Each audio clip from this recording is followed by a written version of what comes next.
think it's highly unlikely. Vision down to 2. Marcelo and Volt still up. Volt had some pretty good success, I would say, in the group stage. I think he was carrying the team quite a few times. See what he's able to do here. What? There is so much space. The Northwest Island, it's so crazy. 4 thrives in hard tin. You know, Thundertalks, Camp Alpha, Alter Ego, top side of the mountain. Teams should know that there is so many locations. I don't know why no one went to any of these spots either. I wonder if they just assumed that they would just be running into hot drops, and it's just hilarious to me that we instead get hot drops on Ruins as well as Paris as well. Yeah. Yeah, indeed. It's already looking like a bit of a scrappy one to kick us off here, going into the first day of survival stage. It's uncomfortable as well for Power, right? You had that third party set up towards the ridge side there with Hora getting the vision down, so they were able to take the connection shot off onto Al-Haji. And you're just trapped, feeling like sitting ducks, especially from the angles they've got if you try and peek out into it. Okay, E-Arena on our screens here, though. Already claimed that one Elim to start things off. Could be a good setup from Loxy from the sideline. Molly in through the door. Nades responding on top of it as well. Spam on the smoke to see if he can get a connection. Toxic has that nade towards the backside. You've got a bit of a reposition from Joker there. He was the man that took a big blow onto Falcons to knock one player early, and he's still building. Good close quarters combat, quick reposition, find himself some cover. Wanted to convert onto the knock, but instantly bitten back upon by Silas. This is the technical best team in survival stage. Wow, that could have been a big amount of damage going through. Moment has to back off the building. Nasty bounce on that one will cause it to jump back, but the shots coming through from Team Falcons now. Finally made that decision to cross the bridge. Took them a while, and it required E-Arena to make that move first. But for Regnum Karya now, they need to speed up this fight. They've got to clean them out, remove Mormon from the position, so they've actually got some backline cover with that roam up from Falcons. You're going into his domain though. DBS, nice moves to at least try and bait him off with the peek from the side, but Mormon's ready for the first.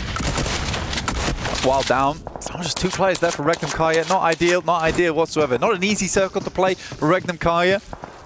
But getting in here on this engagement, I think for Loxy, he's getting caught on the backside here. No information. It was a bit of a weird one with the 1-3 split going on.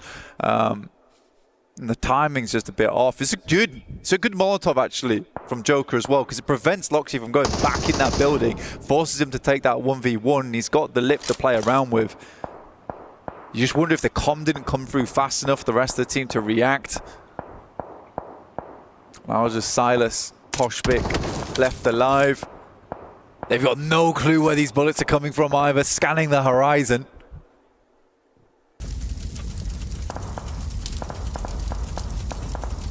The Elim feed as well, it's that delayed fight that was going on between Vision and Power. Trapped in the compound for quite some time. No-Fit was the one just guarding, watching over the top if they did peek out, but intermittent skirmish just between the two teams. No room for him to snatch away some points from that yet. And this has really been starved out as well. Obviously just that duo left, not the ideal start. A team that really could go so far here as well. You know, one of the horses that you were expecting to at least be able to push through, make it into that final race. Talented squad. Vision do finally fall though, taken out.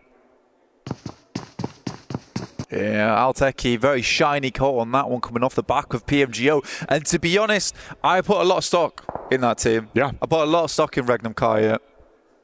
I do think they can go far. They get pitched out because it is such a fierce battle for the top on day 3 of group stages. I think it was 2 points. 2 points to start between really them close, making it in. I think they ended up on 9th place there. So Regnum Karya, I still think they can go far here as a team. Not a great start though over on Sandhawk. They do have technically one of the strongest locations right now. But do they really have it, or are they just living in E-Arena's territory? Might actually get the Falcons move up onto them as well. They've been biding their time for a while here. Meanwhile, we join the action with Alpha 7. Of course, defending champions of the trophy and the title from last year, but a very different look with how they've seen out on the battleground. Revo with the first contact, good shots over at least. Able to keep himself behind cover. Not sure what Doc C's doing here, just kind of open themselves up for Revo to take any shots that he would like. over the top, will hit hard. Noxie will go down. That's a heavy blow to take. Second one goes through, almost was on target, a little bit of a bouncer there. Could have been terrible news for Nongshim Red Force. Difficult location for Falcons to play from though. As we head up towards Regnum Kaya as well as E-Arena, it's just a bit of a hill, right? It's pretty sheer. And again, if we keep circling in on this location, it's going to be downhill battles for some of these teams. And more often than not, an uphill battle for quite a few of them. Yeah, you would be firmly on struggle street. It's fight continuing here as well. Issue is for Nongshim in the back line. You're going to get closer and closer towards the Falcons. You're going to have bullets coming in from either side, feeling uncomfortable with the split as well, down to just 2 players off the back of this. Some nice nade work from Squash. He's been quite consistent, I'll give him that as well. It's been nice to see what Squash has been bringing to the roster.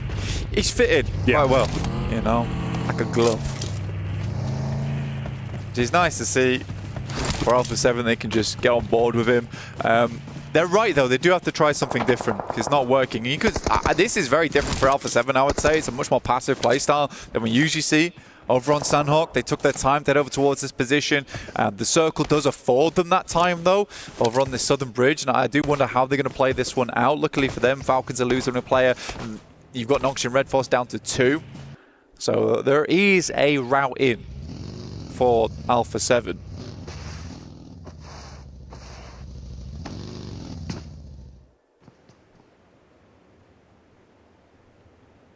Regnum Kaya as well. It feels like it's so unfortunate with the setup there of how that initial fight went. Then ever since, right, you've been trapped. Silas just having to keep himself in cover with the vehicle behind. Knows there's teams around him. The crazy thing to me is that E-Arena's not cleared them. No. Because I get that Silence could take shots. I mean, if I'm E-Arena right now, I'm looking to clear Regnum Kaya as this circle starts to push in. A lot of these teams on the northeast side are worrying about one another as opposed to E-Arena and Regnum Kaya. You don't want them sat in this location. It's such a strong spot as well, considering like the surrounding area of it, where it's quite difficult to push over to that location. There's a little bit of cover in terms of trees as well as the rocks. But you have prime location. And so do Falcons. Falcons managed to pull this back from what was a bit of a shaky start, in my opinion. I feel like they could have had this a lot sooner. You had the reposition from Ragnar as well, of course, the last remaining member of Power Esports. Not bad considering they found themselves 6 eliminations, but obviously going to want to try and steal away more. So much line of sight to play with. Really just tucked in now. Vehicle gets hit with a barrage of bullets from the bridge there. Korea being able to get vision onto him, so he's just got to tuck in. I think he shot his own tyre out. I think he has, yeah. Accidentally. Danger close, danger close. Yeah, not ideal. I guess this has at least taken the attention off Binny. Obviously, he tucked in underneath the bridge a while ago when Nongshim had to back off. Check it. At least check it. He should know there's another team around here. He clears one. He knows there's at least 2 players up for Nongshim Red Force. Clear the bridge, please. This is actually spotted as well. Late on the rotate. Man, he could be problematic. For Alpha 7, they've got a fantastic spot to play out this game, at least get a top 4, right? You don't clear bridge, you lose a player to bridge, that hampers your chances. In the meantime, Yangon Galacticos have been pushing him from the blue, right? Now they're up against Influence Rage, and Myrna sent a wild spray in over towards Diego, who luckily gets the shot around the side. Vision obscured, but the bullets were on target. For Diego, though, response back up close, and it's all gone wrong. Late on the bandage. I mean, to be fair, I'm saying that, but in the moment, that's a difficult decision to make. Yeah. You got to be quick thinking. So I can't be too upset with that one. I think the fact that Yangon Galacticos gets as far as they do is already fairly impressive. Horror Esports moving across from that northeast side. They do clean up Kino Trope, with Scarface actually finding those shots from Fireflux. Always on the long range, that guy, as we go in towards our next circle. That's brutal. That is brutal. Almost no reason to be on the south side of the circle here. And Revo goes down. Was that to Tizzy or Binny? Tizzy. Yeah, Tizzy from the coastline. It is sloppy. Yeah. It is sloppy. I think the thing is, yeah, okay, they finally got vision onto it. That's the scary bit, because then obviously you turn your head on a swivel, you're expecting back towards the coastal side.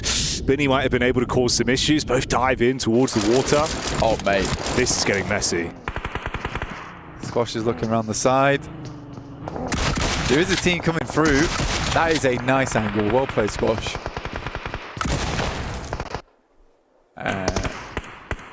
Ignore that. Five looks over towards the east. Right now, they just need to clear a lot of these teams on their eastern side, but they lose one in Solus, which is not good. They have a lot more teams to deal with, and they need a large roster to make that happen. Desperately needs to get him back up on his feet.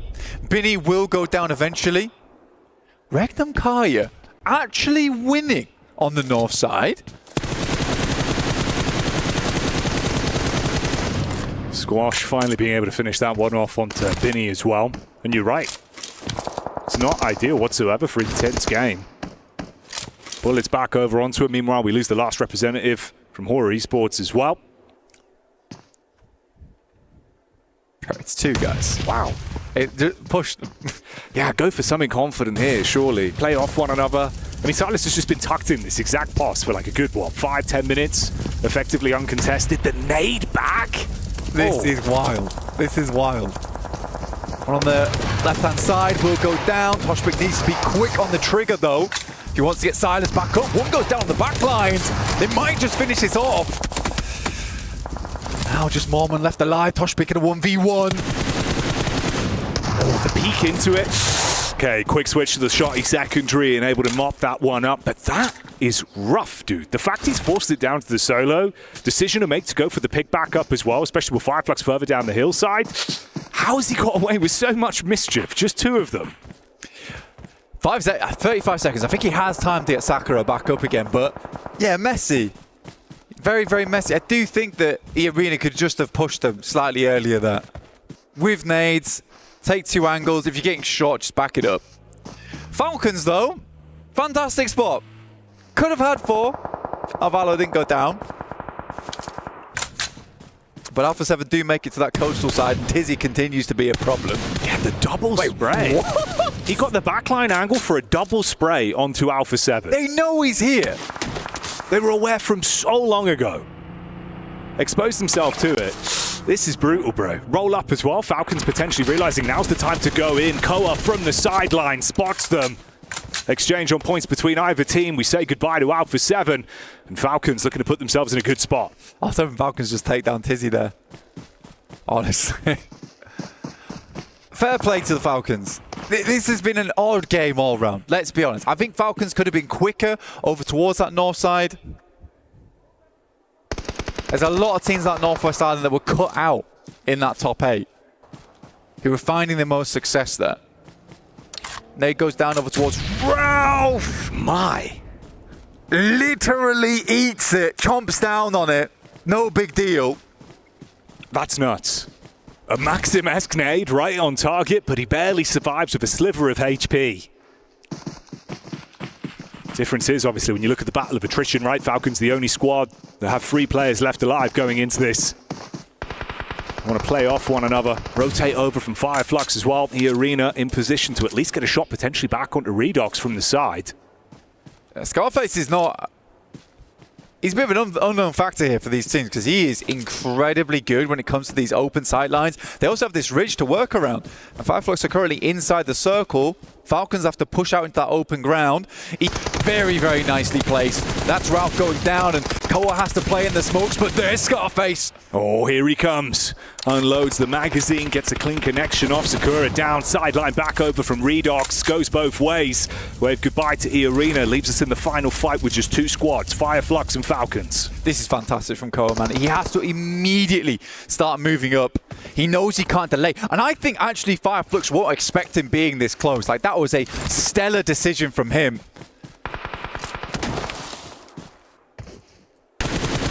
Catch. Spotted out from Redox in the backline. Prime nade from Koa, chucked back over. Calls it quits on the push back up. 2-2 split. A lot of distance to work with here. Uphill battle, just spots out the head, but it's a quick timing on the peak. Scarface, back over, bullets down, heavy tag. The only thing is that Redox almost scares him off the position that Cole was going for with the nade. This nade's coming in quick though.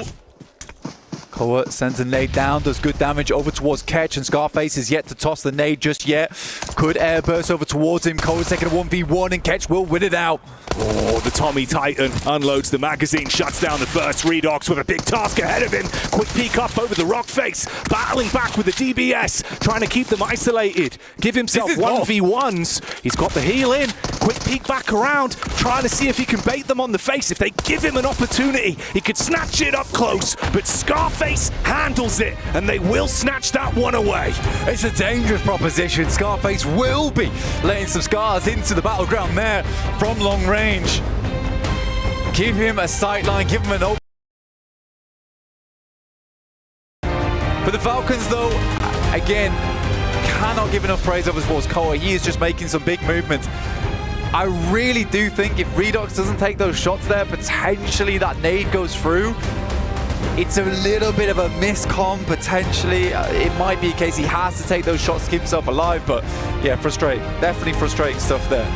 It just felt like the pace, very slow burn on that one as well. You can see they're not over-egging it. I don't know if that's going to be a problematic issue though as well, but there just isn't that much level of instant engages, the quick confidence, the plays you'd expect them to make. A little bit more timid, they walk away with second place. Fireflux take that one to kick off the survival stage. We'll bring you more action in a few minutes' time.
Cybertron's future is near.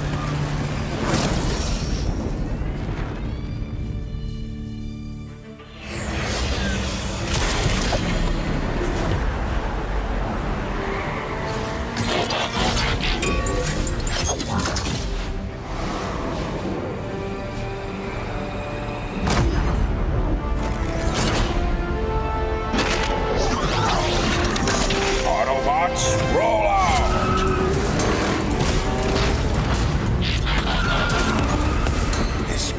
Reeks of weakness.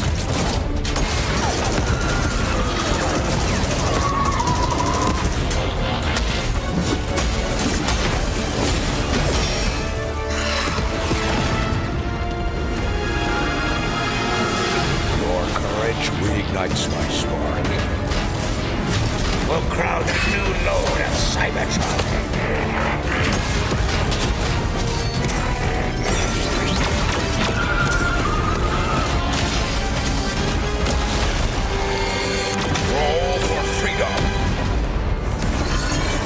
Victory for all sentient beings.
A region notorious for excellence and inflatables, apparently, here for the Esports World Cup. And we have got ourselves a victory for Fireflux. Impressive stuff from them coming in on Sandhawk and being able to get the dub. Joining me, Seven, as well as Max, man. Fireflux, man. I mean, they were able to win things out on the eastern side. It was looking a little bit tricky there, Max, but they did make it work. I like Fireflux, man. The rename is happening. Fireflux, man. No, playing Trifecta. There was a lot of teams. I think there was Kinotrope, Influence Rage. There was also, at one point, Horror. We don't want to get involved in that mess over there. We'll just wait into the deeper side of Trifecta, wait for all the teams to fight and eliminate each other, and then we transition, claim the high ground to go for the win. It was a clean, executed chicken dinner. I do think other teams maybe showed more potential, but we finally get a Turkish chicken dinner instead of Regnum Karya, which is kind of impressive. I mean, for a team that has a lot of experienced players, this is something you and I were talking about, Max, coming into today, is that we were kind of expecting Fireflux to be a bit of a dark horse today, right? The experience is there. They just haven't really been executing a plan. So for them to get a chicken dinner here, it kind of sends a bit of a red flag to all the other teams that they are here to win it and make it to the grand finals. I mean, because if you tell me how do Fireflux tend to play, passive does not come to mind, okay? Their team, they see you, they chase you down, they get the 4 points. Here, they were just playing very slow, which that shows growth for me, that they might be able to make in the top 8. I think something that was cool about their approach towards those final circles is they were hedging their bets. We were talking about how the coastline can be very strong in these kinds of circles, but also you have Scarface North trying to position as if he could potentially take the high ground. Once the circle shifts come in here, Seven, they're like, okay, we can take this high ground, we can leverage this against our opponents, and I think it was really good for them to have options available. Yeah, and at the end, I mean, you saw them being able to react to Koa once Koa was trying to get an angle on them too. Quick reaction, making sure you eliminate them, and now you turn that into a 2v1. Red Ox was just not going to be able to do much. One team that I did see there towards the bottom of the leaderboard, and I kind of have to call them out, is going to be AXTMG. Once again, with this hot drop on Nonsham Red Force, you could tell Nonsham Red Force does not like that. I mean, they're wondering if it's going to be happening tomorrow. Now, the reason why I bring this team up is because for AXTMG, Sandhawk is usually their best map. Now it's time to put up or shut up for that team and make sure they get points going into Erangel. It's not BMPS, you don't have as many Sandhawks as they have over there. And why do you want to start your best map with a hot drop? Like, I'm sorry, it doesn't matter.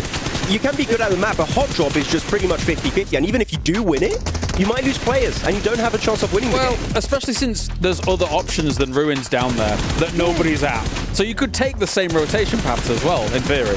Yeah, I could see why they did it, especially because they won that first hot drop back in group stage, and then it kind of forced them out. So they're feeling themselves, they're feeling confident. Yeah. They think they're going to do it again, but that was not the case. I'm hoping that one of these two teams is going to be giving up, and if it's any team, I would highly suggest for AXTMG to just step away. You're talking about AXTMG, R8, Yangon Galacticos. That was happening in Paradise Resort. I thought it was completely resolved after the group stage, right? We know where all these teams drop. So you know these compounds, these cities are overtaken.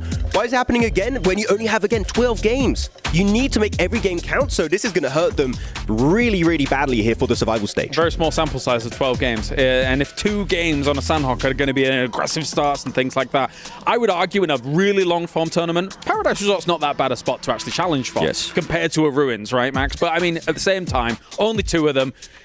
I would rather you go trash drop near Paradise and not take that for only 2 Sandhawks. There are so many teams. I mean, it's no Yasnaya. Like, it's not big enough to have 2 teams. If you want to fight for it, fair enough. But you could also just drop around, as you said, go for the trash locations around it and shut down the rotation of that team's trying to exit, because we have this trend of circles going always Northwest Island. It's happening every time. So you just just put yourself between Paradise and Northwest Island. Easy 4 points. Like, it's easy. We've seen some teams in the past being able to do that and actually succeed with it as well. Yeah, I mean, I can appreciate... So, for example, because we get so many of those Northwest Islands on Sandhawk here, Max, you don't have Thunder Talk in the lobby. You don't have Alter Ego in the lobby. So I like the adaptation that we see from Intense Games to try and drop up there. I mean, it's obviously a great spot if you can make it work. And we see Circle so commonly up there, but it really didn't materialize for them in this game. Actually, yeah, of course, Intense Game is the obvious outlier that they took the E-Arena, the Alter Ego spot, of course, going into that. I want to highlight Regnum Karya. They know, oh, wait, that position is going to be free right away. We're going to send it right in the compound next to where typically Alter Ego or Thunder Talk would tend to play. So they snatch it very early on.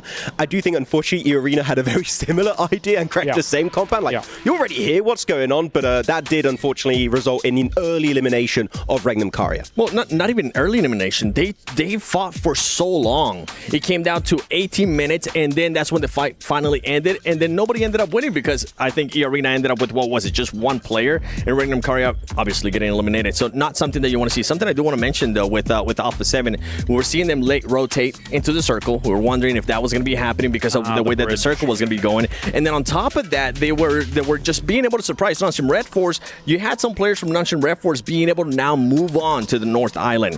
One thing I was kind of thinking about in my head, I was like, man, they're not clearing. They're not clearing that player towards the bottom, and he's going to be able to get him. I'm not sure. I can't remember at the top of my head if he did end up getting Rebel or not. But then on top of that, they know where TZ was, still on the South Island, and they still go for that push without any cover. It's just crazy mistakes for Alpha 7 to be making. It felt like them and Fireflux both knew there is someone down there. We can't take the coastline as easily as we would like. You have to clear them out. And then it felt like almost as if Alpha 7 had got a little bit impatient with that push forwards and then being so open on that angle. It's a bit uncharacteristic for me once again of Alpha 7 here, Max. Yeah, I just want to repeat what Blank said. They know he's there. They knew the entire time he was down there. Like, he was taking shots earlier. It was very surprising that even if you can't get rid of him because he's going to play very sneaky, play behind the ridge, he does not want to get eliminated. But the fact that they just send it on rocks and trees that, like, one-off angle can just destroy your entire setup was very surprising. So I think Alpha 7's going to have a bit of a wake-up call after this game that this is survival stage. Games like this, you're not going to get away with a, like, slightly good position. You need to be very, very careful when you take them over. Yeah, definitely a wake-up call. And the thing is that we usually see a team being able to, like, kind of set up themselves. If you know that there's a player there, send 2 players in the vehicle, but at least have the other player keeping an eye out towards that South Island. That wasn't even the case. They weren't even worried about it. And that's the biggest wow moment for me. It's like, you cannot be making these mistakes, especially in an area that they have won games before in PMSL Americas. Yeah, I mean, we could talk about Alpha 7 for a hot minute here. I actually want to highlight Falcons. Like, they knew the value of that underbridge and the coastal area, and they're like, okay, actually, Alpha 7 getting completely destroyed by Tizzy and the off angle over the side of that river. Let's just get an off angle of our own, eliminate them, and then get a very nice entry point into the circle for both Koa and the side, of course, of Redox. So I think we've seen a lot more in this one game alone here, 7, of Falcons than the entirety of the group stage. And for Falcons, one thing that was a little bit sketchy for me was going to end up being just Rauf maybe overextending too much. Yeah, got to look out for that. Well, thank you very much, gentlemen. It is time now to head over to the commentators. Game number 2, we change things up and head to the grassy pastures of Erangel. Thank you very much, James. Excited for this one, but I think for the teams, Blank, you can see they are erring on the side of caution. We have seen moments of panic, frustration, specifically in the case of R8, and man, some decision-making where it feels like everyone's a bit more timid today. The survival stage and the title that comes with that, you can feel the true force in this arena. Some of the teams are absolutely at risk, at Kayla risk. Oh yeah. Of going over the edge. That's actually pretty good. I like that. I like that. And I tell you what, you'll like our official PUBG Mobile map feed that is now live on YouTube, of course. If you want to follow the games in the same way that me and Blank do when we're in the casting booth and we've got both screens up at the same time, giving you all the info, you can do it. And why wouldn't you? You could be in the booth at home. We have Booth at Home. We do. Now available over on PUBG Mobile Esports YouTube channel. Check that one out because it's going to be all important here, keeping up to date with all the scrappy rotations, the weird and wonderful turns we're going to go through on this match of Erangel as it comes at you live here from Riyadh. Very excited to see how this one plays out because you're right. I think it's a perfect opportunity to bring this up. It's just they're stressed. Yeah. They're stressed and it's not fun to look at. Teams, the tension is so tight.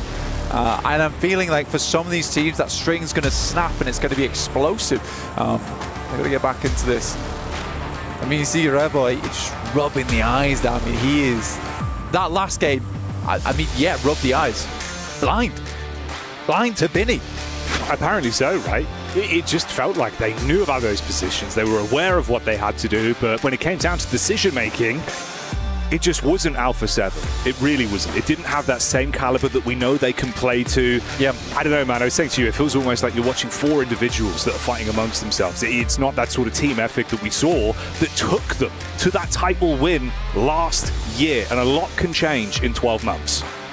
Mafioso was the rock for that team, and now it's kind of Squash who's that player for them. It's weird as well because for Alpha 7, I mean, those 3 players have been together for the longest time. They have some very good grouping and play well off the back of one another. But I think the days are gone now where Revo could kind of just step up to absolutely anybody in the lobby, win with a DBS, just hand down. I think he has to play off the rest of his team and just having those moments where you're like, I'm just going to push up. It doesn't work anymore. Anyway, we banged on a lot about Alpha 7 there. Currently on a split up towards that north side. Let's hope it goes well in this game for them. And instead, let's take a look at Falcons. The last game could be described as some sloppy maneuvers. I think that they could make it through to the top 8 with that kind of play style. They looked a lot more solid over in PMSL EU. And I think they need to get back into things. I think for them, honestly, the pressure is probably less on here in survival stage, and it's pulled back a little bit, you know? That pressure to go straight to main stage, all the crowd cheering for them, not as much for them here over in the survival stage. But again, it is still Koa who's making a lot of those big movements, a lot of those big decisions, and I'd like to see some more of the team, you know, step up for them, because right now you can't be the only one making those plays, forcing the team into good positions. Yeah, I think again on that note as well, you could see sort of the high pressure decision making. The comms looked a little bit messy, and in the survival stage, I just don't think you can be allowed that luxury. It's got to be point perfect. The choreography needs to be nailed every time. And if we're ever looking at them where it feels like, oh, you know, it's paralysis by analysis, they're not able to instantly make that heads-up call, I just don't think that embodies how that team needs to play. We'll see, though, obviously. Game 1, right, we'll put it to one side. Let's focus up on the rest of the survival stage today. We're going to our second outing now. We'll see how the land starts to lie. Of course, relatively close grouping for the mid portions of the teams there. Not gigantic point earners for the most part.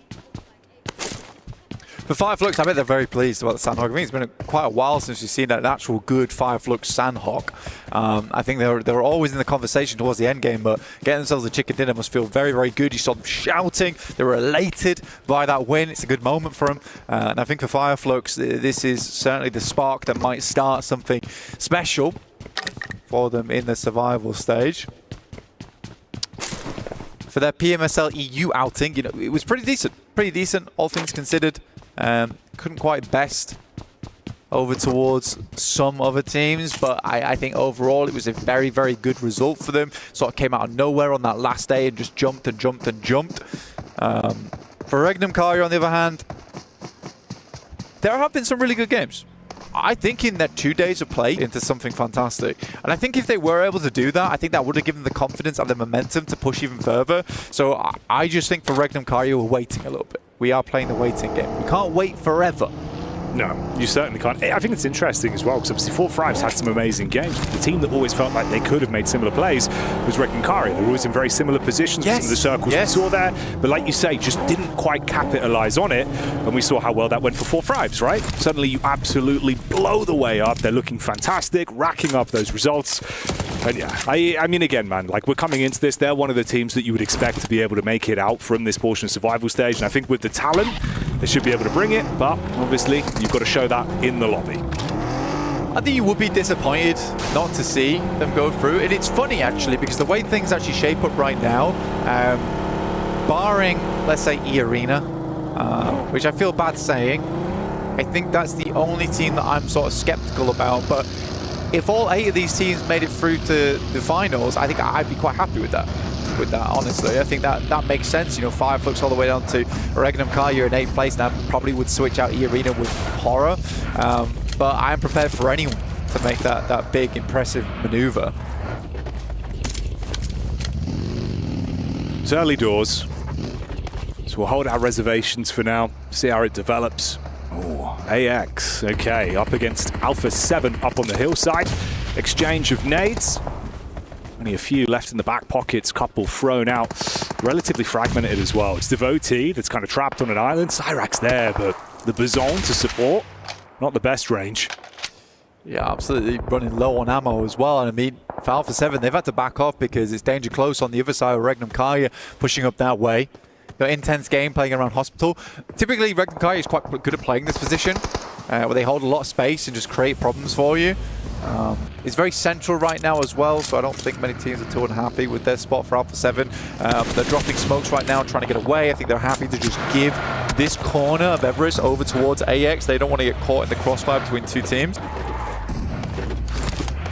Quite a nice shot from Henry there. Good distance on it. Looked like the Mini 14 getting a tag from the sideline. It's Mafioso. So they are able to back themselves up. Of course, tons of cover to work with on this.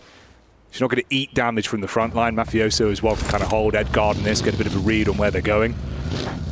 Yeah, your only difficulty, right, is you getting pincered a little bit if you're Alpha 7. It takes a lot of coordination to realize where you are. For AX, they're in a slightly worse scenario where there's a lot of sightlines looking up towards that location. You can get pushed easily and then you become the pincered team.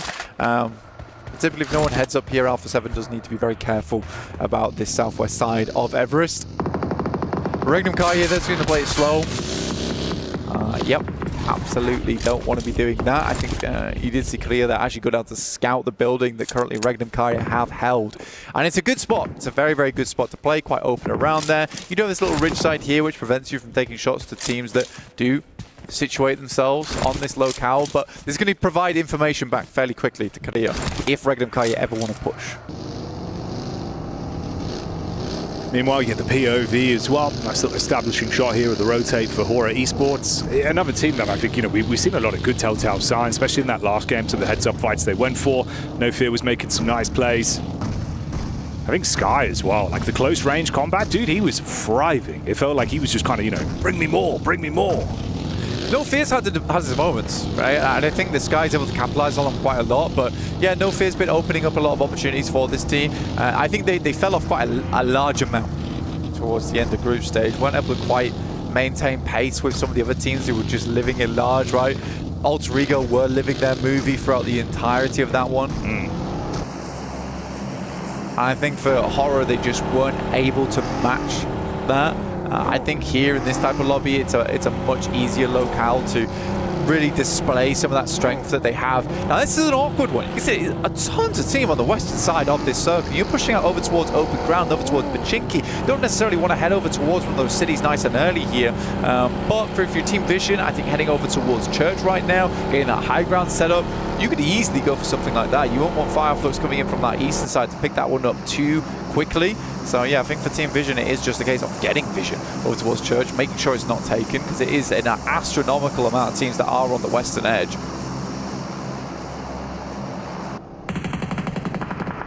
R8 as well, thrown into a potential bout between Influence Rage there, down towards the roadside.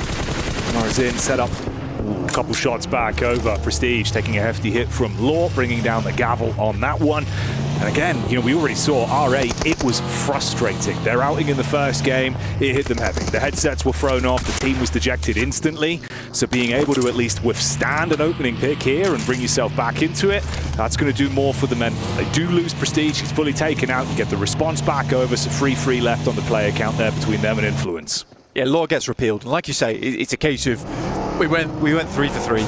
Right, I think us losing one player, you losing one player, can't be too unhappy with that one. At least it doesn't go unanswered, right? Yeah. But alright, if it went unanswered after that last game where they barely got to play, you're feeling so cold going into that third match. It's very rough. So they have to play in this game for a good 10 minutes from now if they want to get some more of that practice in, which you hope they've been doing over the past break day, or maybe they're taking a bit more of a relaxer. We'll wait and see. Horror over towards the east, coming in through from Pachinki. Yangon Galacticos down towards the south side though.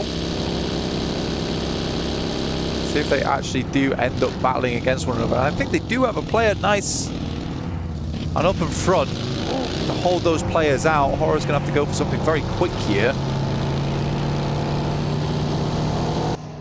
Could be an interesting head-to-head as well.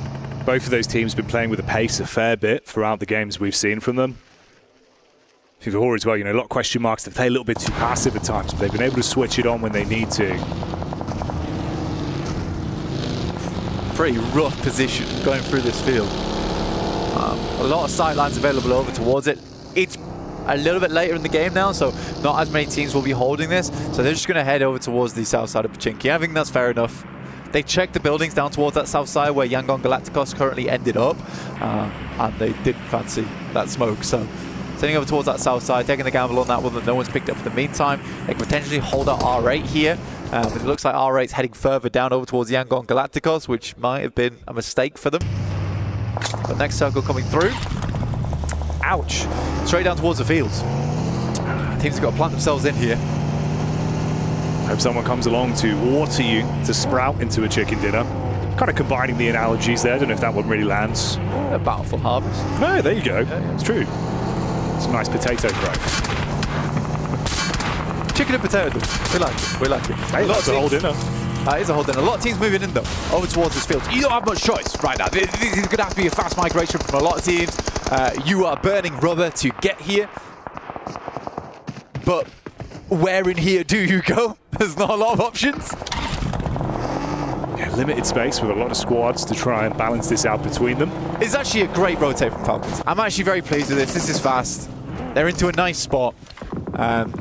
Actually, this is one of the better rotations I've seen Falcons make, because this is a team that frustrates me so much because they'll see it. Never mind.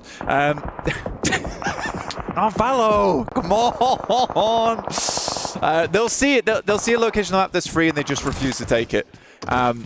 Honestly, fair play to these three players that made it through, because this is a good spot. They had to be quick about it. Yeah, sure, maybe now Valo lost a tire. That's why he goes down there. And you can sort of respect the fact that they actually went for this for the first time in forever instead of sitting out on the edge.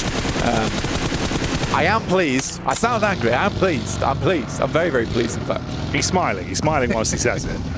I can attest to that. Get a shot into the back line there as well of AX. Meanwhile, Hora in the rear, just trying to get vision down. A couple of bullets being fired out by Sleepy and Sky. That's Fireflux, of course, that took the opening chicken dinner of the survival stage. It looks like they're healthy for it. Right? They're giving it this game. They are over towards that northeast side though, and Horror currently has that high ground against them, but plenty of little cover to play around with. This little ridge side as well is a nightmare to assault. I think Horror sent a player far down towards the south though, who might be able to take some shots through. That's no fear. Still, it's not easy to thread the needle if you want to find a pick off. Either way, no fears create space for them to push through in the end. Kinotrope. Not a bad location from them, very, very central. Honestly, I would be very, very happy to see Falcons do well this game. But with Gamax on the north side, who have caused them problems multiple times in the past, we'll have to wait and see. We'll put a pin in that one. It's Alpha 7. They do get the shots off with a Mini 14 at least back onto AX. The arena similarly nipping at the heels on the chase there. Seems like Lil Boy goes down to Kinotrope. He was able to find that shot towards Narvalo moments ago when they went for the reposition towards the compound where Gamax were holding. These are some brutal circles, Jackie. It's very brutal. Kind of the crescent moon on the eastern side, just filled with fields, and then kind of open area on the grasslands over towards the western edge. A bit bumpy though. There is some tree lines to work with. I think Intense Game does find a nice little neat moment.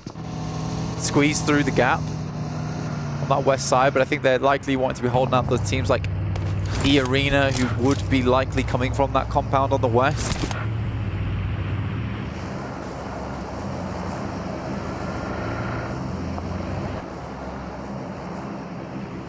Heads on a swivel here for Fireflux as well. Found a stab back over towards Vision. Able to take that man down, out of commission. Still looking for more, potentially reposition back over from Scarface onto Hora. Meanwhile, on our screens here, you can see the nades being cast out down towards Intense Game. The Dolphins have got to make a move quick. It's one shot. Couldn't quite land it though. Madness. Sleepy does go down. Scarface actually pushes really far out towards the eastern side. It's a nice pickup from him. I don't think he needs to push this too far though. He can probably come back towards the team. He's just making sure that Sleepy ends up in the blue. And he can confirm that, which he will do now. Intense game, lobs, nades, too close. And then too far, and then yet again too close. So the geometry on that one, not great.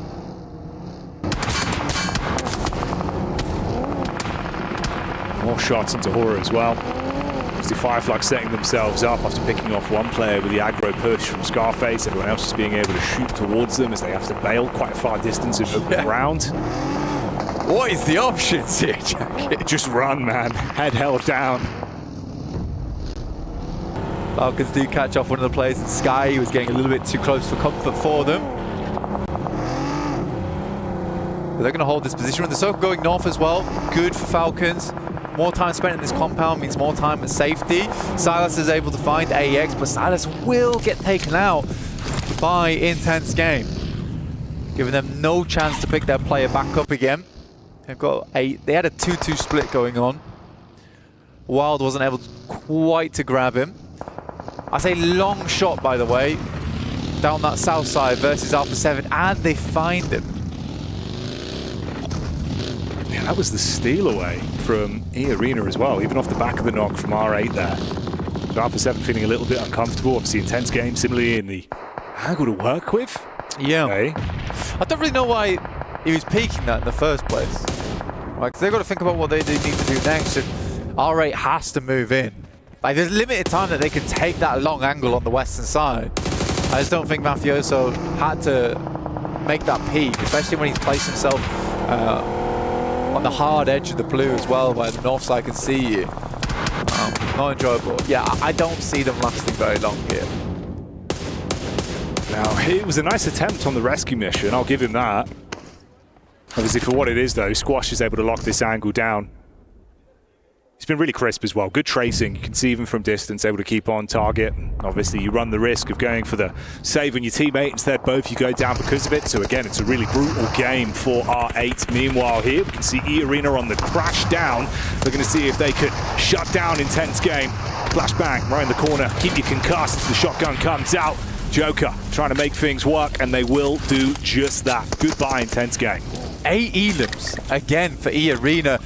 Weird moments where E-Arena like has these cool plays, but then will completely cool off. The engine will stall, and we see if that happens right here, right now versus Alpha 7s. They make their way up. They hear the fighting. It's a good opening knock, and they're sending more in. What are you doing? Oh, let him crawl in at least. So grouped, they give that one up basically for free with the shrapnel being thrown over from Alpha 7. Al-Haji even taking pot shots from the side now, got an angle on the top of the ridge. The nade follow-up, that should basically be E-Arena completely blown to bits. I mean, you've got one guy, it's just Joker trying to get away. Everyone else in a horrific position. It's a good clean up onto Intense Game, but if you're E-Arena there, now's not the time to start looting up. It's the time to get going. Right, you got to figure out your next move. Teams are moving in from your south side. You should know that from that compound that was sat underneath them. Tony K goes down to Al-Haji, who's bringing the pain in this game. In the meantime, most teams are on the outer edge. There's not a lot of area to play. You can see here, it is just barren ground.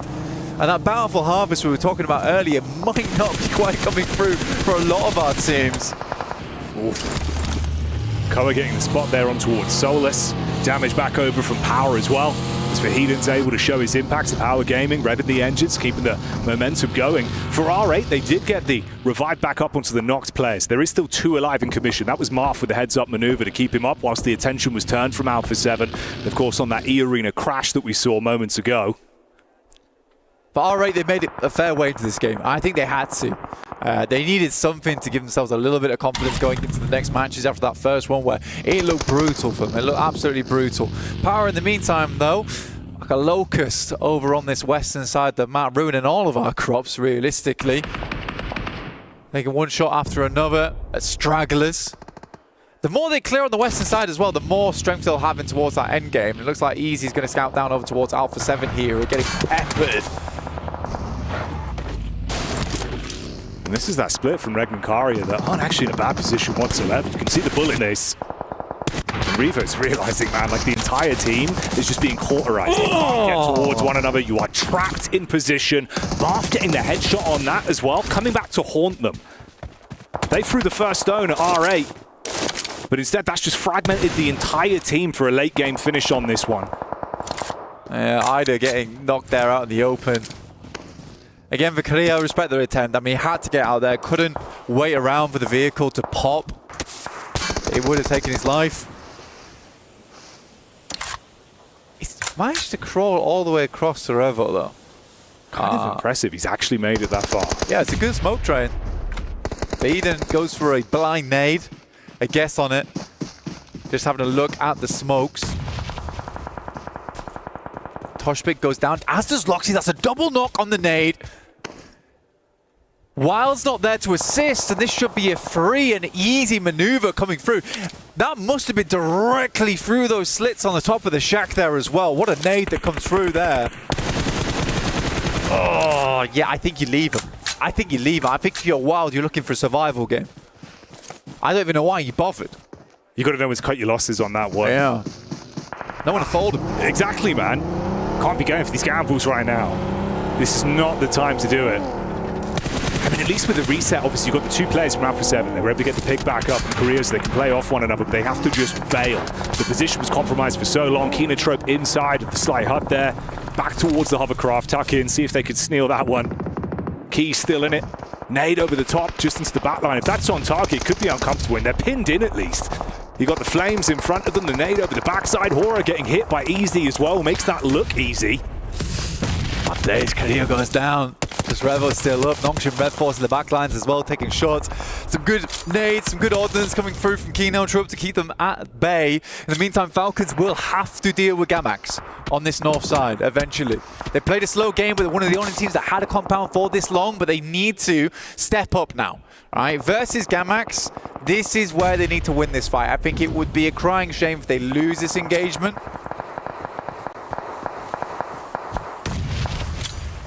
It's insane as well that like Fireflux have just been able to set themselves up and live their movie. Just sit pretty, consistent damage down. Obviously, you had Alpha 7 trapped, so that's just a free elim. They're able to take away that team.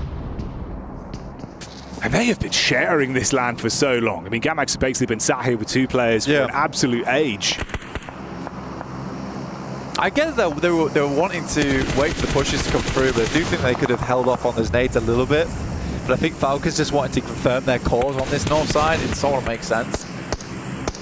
They will have to move down now. It really depends on how aware they are of the rest of the circle. Like, what's the scenario? What's the situation? Have they been keeping tabs? This is a long ramp from Koa over towards Power, which I personally think is really dangerous. Yeah, this is kind of insane. Honestly, this is a Power that look really strong in this match especially. They've been playing some great PUBG Mobile. The fights they've been taking, it's heads up, it's quick decision making, they're relying on one another. Push into this, you better be ready, Blank. Yeah, it's nice. It's very nice. I will say, though, from Koa, the ramp he made on at least his hillside, quite safe to go for, but he does not give a damn. Koa is dragging the team at times, kicking and screaming into these locations. And if it's the case that Ralph's making these calls, Koa is absolutely on the money when it comes to it. He's like, you want me to go scout that? I'll do it right now. No hesitation. And that's an initial knock coming through over towards Ragnar. Yeah, that might have thrown you a bone. That's from R8 as well. So it's R8 being able to get the shot into the back line. They could engage off of this. It'd be the opportunity to go for it. Obviously, you can get that player back up pretty quickly, though. They're giving them time to work with on this. They've got a little bit of cover for it. Yeah, they have to move down. But I think they understand that for Power, they've got to move first. Likely they'll send south, which I think Easy's doing right now. Kinotrope's just been living inside that shack for a long, long time. No one's been able to get close enough to send nades in. It is very much in the open. 2 loot crates to work with, though, for Fireflux, so they get a gift from up on high.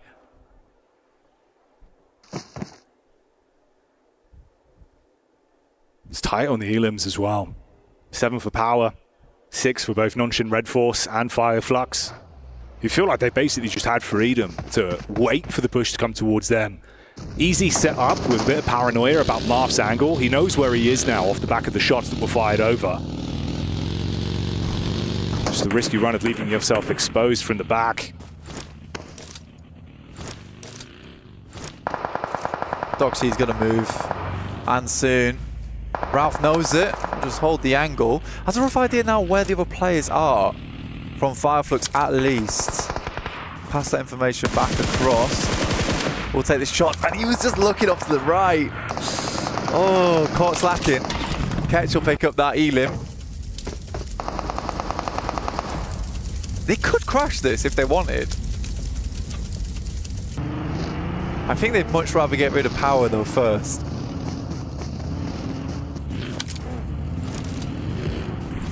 Still, the move Power have been making. You'll push back over onto Marth. You steal away the bit of cover from him for now. Still 3 players alive. Getting a lot of reads onto this. Attention being drawn over towards Fireflux as well from the majority of the squads. And the Kenotrope still just being able to live on borrowed time. Just sat tucked in, dropping the smokes, keeping it uncomfortable for teams to get close. Again, I think what's happening right now is the nades used by Falcons versus Gavax, which I think was unnecessary. They were going to go down at some point either way, as that blue pushed them out. Koa does find Ketch. What a shot. And what a timing on it. No one goes down, and they can crash it. I think they have to crash it. Ralph's going to send in first here. Dropping as much medication as possible. Complete misread on the angle. Has to be happening from Redox. Koa's left behind, and Matcap lives this one out. Oh, man. The shots from the side from Kenotrope are huge as well to buy time, and this comes back to bite them in the bottom. I mean, you can get the res back up, get him in position. They've still got a good angle to fight with on this one. Fragments them massively. And for Power, they might be in a spot to potentially steal some of this away. You got the scout from Vahidan at least looking for the read back over. I'm just not entirely sure what the idea was. I think they'd bought themselves some time, in which case they could start looking out over towards Power. They didn't even bother to try and scout those players. Ketch is going to send out of the way, immediately ducks down, M79 in the hands, but it will be Ragnar to find those shots, just barely clipping him through the grass. I don't know why Ralph would have wanted that angle in the first place. Like, where do you go from there?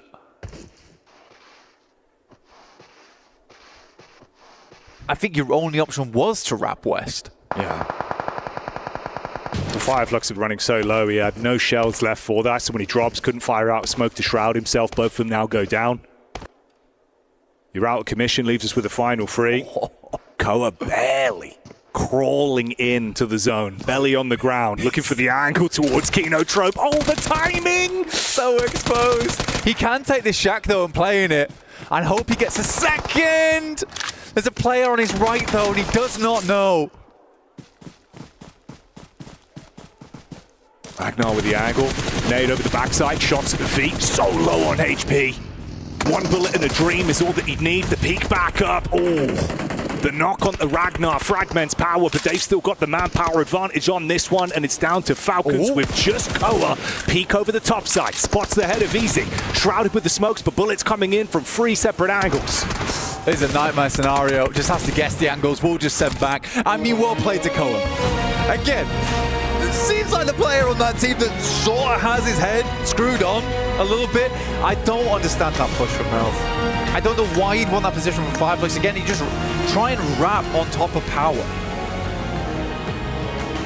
It's an interesting one, Jackie. But again, Falcons do get themselves a second place. I love that they pushed that position. A lot of times they just won't take those opportunities when they're right in front of them. And this time at least they picked up the leaflet. Yeah, they bit at it when it was provided. It might not have been as clean as they were hoping for, but I tell you what, for Power, they were mopping up squads like a spilt drink. Some fantastic action on that one. A great second game, an early chicken dinner, and looking more like the Power that we know and love. It is about time there for Power as well to start pushing those numbers upwards. It was a good play, very well played. Obviously, sweeping on that western side was really nice. Heading up that top side, it's an unfortunate game for Narvalo. I think we've had plenty of moments there where Narvalo has gone down a little bit early. Not necessarily his fault, just a struggle on the rotation. In the meantime, we're going to head right over and rotate back to the desk after this short break.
I'm currently here with Team Gamex ahead of our survival stage. I have to ask you, why do you think it was that the group stage performance was a little bit of a struggle for you boys? Because it's like our first international tournament. Even we have like one player, it's first his tournament ever, LAN tournament. So we struggled, like we need more experience, just time. We need more time, and I think we had it for the first 2 days on group stage. And how have you boys been supporting him, with it being his very first LAN? It's the same game, not changing. Like if we play in online or LAN, it's like the same game, same tactics, just different team, like more powerful than our Legion, but still we can do it. And speaking a little bit more about the performance that you had, there was a distinct lack of eliminations throughout a lot of the games. Talk to me about the game plan heading into survival stage. Can we possibly see more aggression coming through from you? In survival stage, I don't think we're gonna play aggressive for this stage. As a team, I think we will play by the way who make us win only. And obviously, my last question for you boys, you headed into this entire event having won the National Egypt Championship. Do you think the play style of all of these international teams is much different?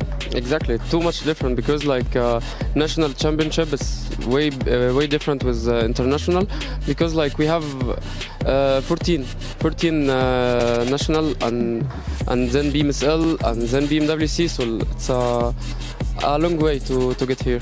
Would you say that the competition here at EWC is way more difficult than the national? Yeah, exactly, than ever national region. All right, well, best of luck to you boys. I'm hoping to see more fight coming out of you, and we'll see you in the survival stage. Thanks. Well, we have Power overwhelming here at PMWC, as Power's been able to take the first match on the grassy pastures of Erangel. Joining me is Seven, as well as Maxman. Seven's loving it. He loves that Power's been able to take this one. Talk to me about Power. I was just happy to see them play like how when we would just tell them, good job. We were watching PMSL Mina, and the reason why I said that is because they would end up third-partying quite a lot. Don't worry, I'll break it down for you. 12 eliminations out of this team, but they were just being a lot more proactive. They were third-partying fights. They were making sure that they got a lot of ground. At one point, they were having a 1-1-2 split, which was quite impressive. And then, I mean, at the end, the way that they were able to play that perfectly, just waiting until the last second, sending 2 players towards the south, maintaining 1 player there towards the top of the hill, that was the winning play. All the teams in this game were pretty much in the field like, please, sir, can we have a good position? Power, no, this is our mountain. You're not going up here. And actually, because of that, they kind of push away E-Arena. They eliminate that team onto the western side, and they avoid Alpha 7 from claiming the high ground position pretty much this entire game. So they were very, very controlling on that little high ground position up northwest. So Power, they had a really good setup on their second day of the group stage, and it seems like we are seeing a bit of a continuation of that here in the survival. Another strong fight back from Fireflux as well, coming in as the only team really from the east. I thought maybe we could have a bit more of a 2-2 split going on for them. The 4 in that one location seems a bit much, Max, and it did cost them some casualties. Well, unfortunately, you got a lot of teams around you. You have Nonstrom, you have Falcons looking your way. One little hay bale is just not going to cut it, defensively speaking, and you're just going to be losing players. So it didn't work out for them. It's unfortunate, good entry point, but the circle is just forcing you in a bad spot that you can't defend properly. And it didn't help them that they were just focusing so much on the fight happening between Kino and then Alpha 7. They didn't even realize what was happening towards the south of them. Zero scouting. It ends up hurting them. Let's take a look at the match report overall here for this one, as Mr. Joker here getting himself 6 eliminations. Catch though, that's actually quite impressive damage from coming in from the fields, Max, considering that you're really trying to bunker down, really not draw too much attention about yourself. So that's very well done. They were trying to play it silent until Power got involved, because they got in that one building on the high ground position of that big plateau up north, and they were just getting naded to hell by all of Power. Like I think the Power were just out of utility after that fight. They just looted the crates of the arena. They were really struggling at that point. One team though that did have a potential semblance of control. Oh no! Do you want me to bring up Falcons? We can talk about Falcons all day. Yeah, should we? Yeah, let's do it. All right, let's look at this. We don't push 1 by 1 normally, and what are Falcons doing? 2 solo drive-bys right next to Fireflux to instantly punish it. I mean, this is literally, you use this as an example of how not to do a push. And Falcons, unfortunately, a team that we expect to do well, just not able to claim that control. That could have been a game-winning angle if they got it too. It really would have been. And I think what keeps hurting this team is just losing Narvalo so early on. Once again, back-to-back games where they end up losing Narvalo, and they're kind of forced to do this kind of pushes. They're maybe not expecting it. It is a dumb push. Something that we're not used to out of this team, but then you're going to have to readjust. Luckily for them, Koa did decide to stay in the back and very proactive, showing why he was the MVP for PMSL EU. I actually think if that fight, even if they do beat Fireflux, I think the car keeps going in the blue zone. So I think it was like it's phase 8. I think they still go out even if they win it. So that was a bit of an odd one. Don't do that. Don't do that. So. Yeah, fair. A difficult though finish for some of those teams in the fields. Obviously, as you say, Power though flexing down to the bottom to establish even more control. We were musing over the idea of whoever's going to win out these hill fights from that west side should have a good opportunity here to be able to get themselves big points on the board. Well, at one point, we even saw Alpha 7 when they were being a little bit passive there towards the edge play. Where, okay, let's see where you're going to be going, right? Are you going to be going towards the north? Are you going to be maybe fighting Power? Are you going to be waiting for a third-party situation? And no, they just end up deciding to fully send it with 2 players towards the middle. It didn't end up working out them. For a split second max, though, we saw the hovercraft. We're like, maybe? But it didn't end up working the hovercraft in the field finish is like... Pretty good. It's a gift from the gods, okay? Yeah. Just have, especially when it's exploded, it's just a fortress you created at that point. I actually played a game of Ultimate Royale. I had 4. we had 4 hovercrafts and just like make a little building. And you just... Ridiculous. Did you win? Yeah, no. All right, well, like, we got never mind. Well, we have a lot going on here, not only the PMWC, but also we have the PUBG Mobile Airdrop Carnival, and it is live this weekend from August the 1st to the 3rd. Log in, summon surprise airdrops, and collect 2025 airdrop vouchers to enter prize draws for official merchandise, smartphones, BD partner rewards, permanent in-game items, and more. Every participant is guaranteed to win. Additionally, jump in game now and vote for your favorite airdrop partner. You might even score some awesome surprise gifts from them, which is very lovely. Don't miss this year's Airdrop Carnival and unbox your lovely surprises, Mr. 7. What do you think about that? I've done it. You've done it? You're on? You're good to go? I'm not going to say what I got. Max? Ooh. I haven't done it yet, actually. I've done my in-game predictions. You've been busy. You're here at PMWC. Yeah, true. All I right. thought you were unboxing surprises last night. Oh, man. Shush you. It's time to get to the game here at the Erangel once again. Game number 3 for the survival stage. Let's head to the casters. That's right. Oh, man. You caught me off guard. Oh! Hello. Shut up, you! All right, my bad. Shut up, James! We're going to unbox this game right now. Okay, he's just gone for I'll it. try to give you one of these. I didn't see that. Oh, I'll try to do the... So, for clarification, try to give the old... He's waved a hand at the old, me. the old He's given one of Matrix. these. I'll Yeah, give he's the given old one of these. Matrix, yeah. Let's do it together. Are you ready for game 3 On... Well, I was going to go for of, but you've kind of, you've gone the wrong way there. Good. Yeah, but you've gone for the wrong word. You've got to deal with that. Well, look, you've gone for the wrong word, and that's fine. We'll let you off. Everyone shame blank in the chat. Was there a script I was meant to follow? You don't follow the script? I don't have one. Well, you should have. I'll wing it. Much like the play. Silly boy. Actually, it's pretty good. It's 2 wings. It is. A double winger. That's me and you right there. On either side. Double propellers. On either arm. But yeah, we're heading over to match number 3. I am You tangled. tangled, dude. Untangled. I've untangled Okay, myself. good. Teams are going to have to untangle themselves from this awkward playing path, which is a straight line, but the drops are not easy. You're going to get a little bit lost in the forest of the drop. It's quite a windy day. It is. Getting blown all over the place. In the meantime, a lot of teams will have to send far north here, or as north as they can get on this particular plane path. And it will change some of these drops up a little bit. Started expecting Kinotrope to maybe try and hot drop over towards the Falcons, but they're going to head down towards Ferry Pier, which I think is, yeah, that's open, so that's fine. They could take that.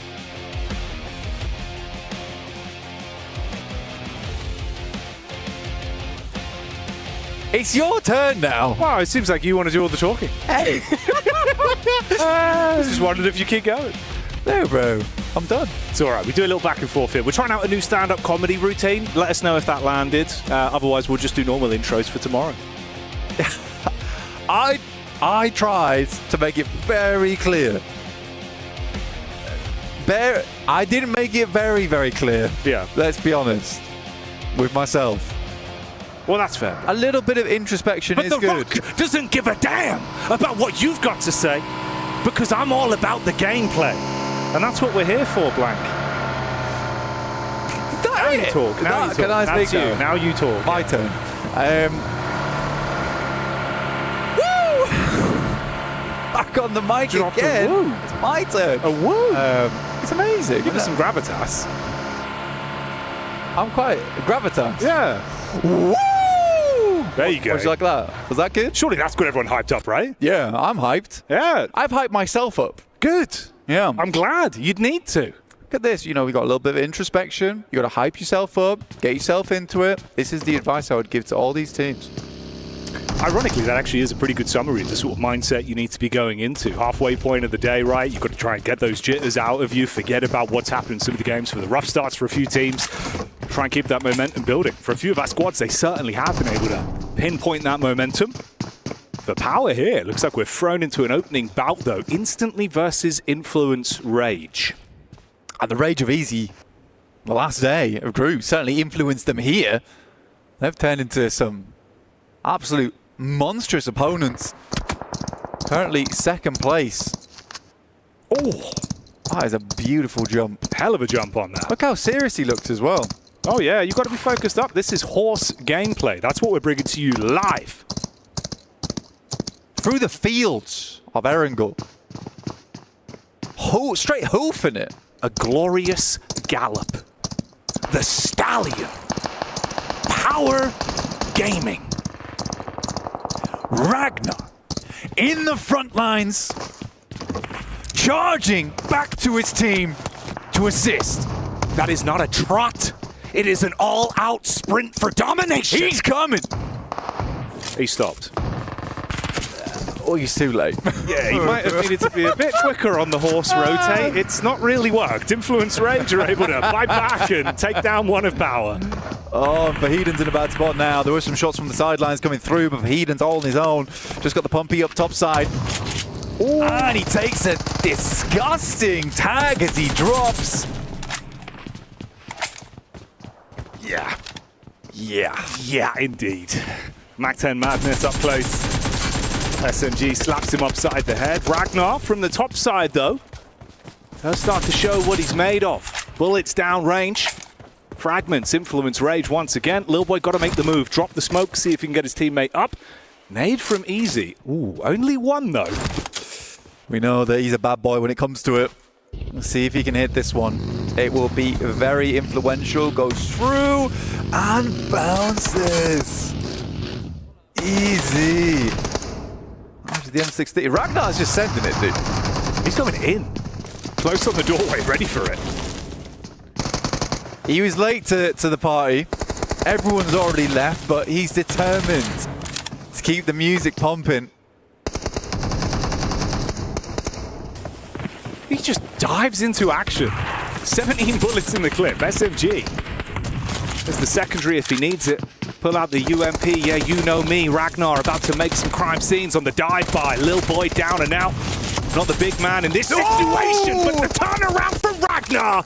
Feel his wrath. Pulls out the 4 bullet. That's all he needs. Nade goes through. Ragnar dives out the way, but somehow on the stairs still takes the tag. Diego will find one. And we are in a 1v1 between Easy and Diego topside, but in comes another team. It is intense game. And as everyone starts to cheer Ragnar's name, intense game, drop the shush, the silence over the fight in the compound. Diego tucked in, trying to play on the back foot. Easy. About to be hit with a heavy nade up close and personal, just a desk to provide cover. Playing it safe, Molotov in. Have to climb this one or just fully take the brunt. Walks out the way. No one's seen him just yet. Gets the tag. We'll find the knock, but it's not enough with Silence, who will silence the party here. The boombox thrown out the window. Diego in a tough scenario now. For Influence Rage, Power will take the #1 spot, but for how long? Only 1 point ahead of Fire Flux, but they have had a good run today so far.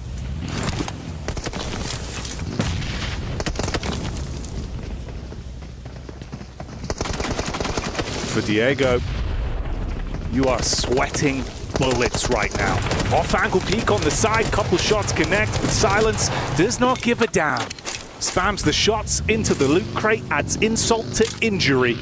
An intense game, make out with the cleanup crew plays on the fight from Influence, Rage, and Power. Hansel's a 3 for 3. Kind of a wild step down, by the way, now I'm looking at it. Alpha 7 in 6th with just the 11 points. That drops down to 9 in 7th. We're in just single digits all the way through to 16th. AX with a big fat goose egg.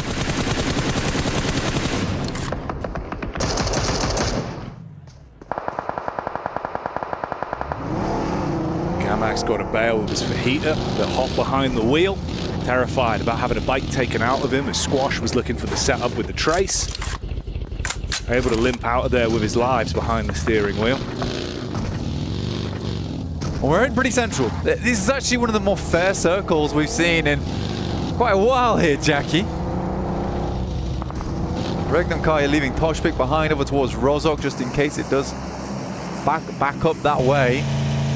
And for Regnum Kaya currently in 9th place with just the 8 points. It's not been an ideal result, but heading back up over towards Rozok. This is a good opportunity for them. Team that we put a lot of potential in. Potentially this is the game to do it. We'll have Horror Esports wrapping up on that north side. Does Loxy go down here? Because they are just rocking straight up towards him. And it will be Wild to take the first. And that's the Kino trope of all teams.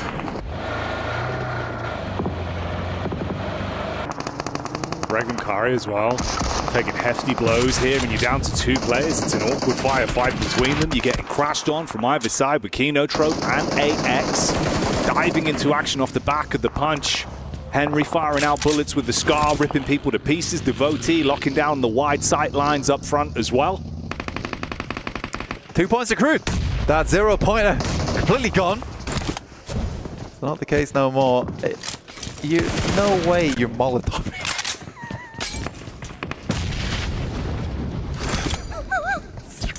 Cooking Silence in the corner.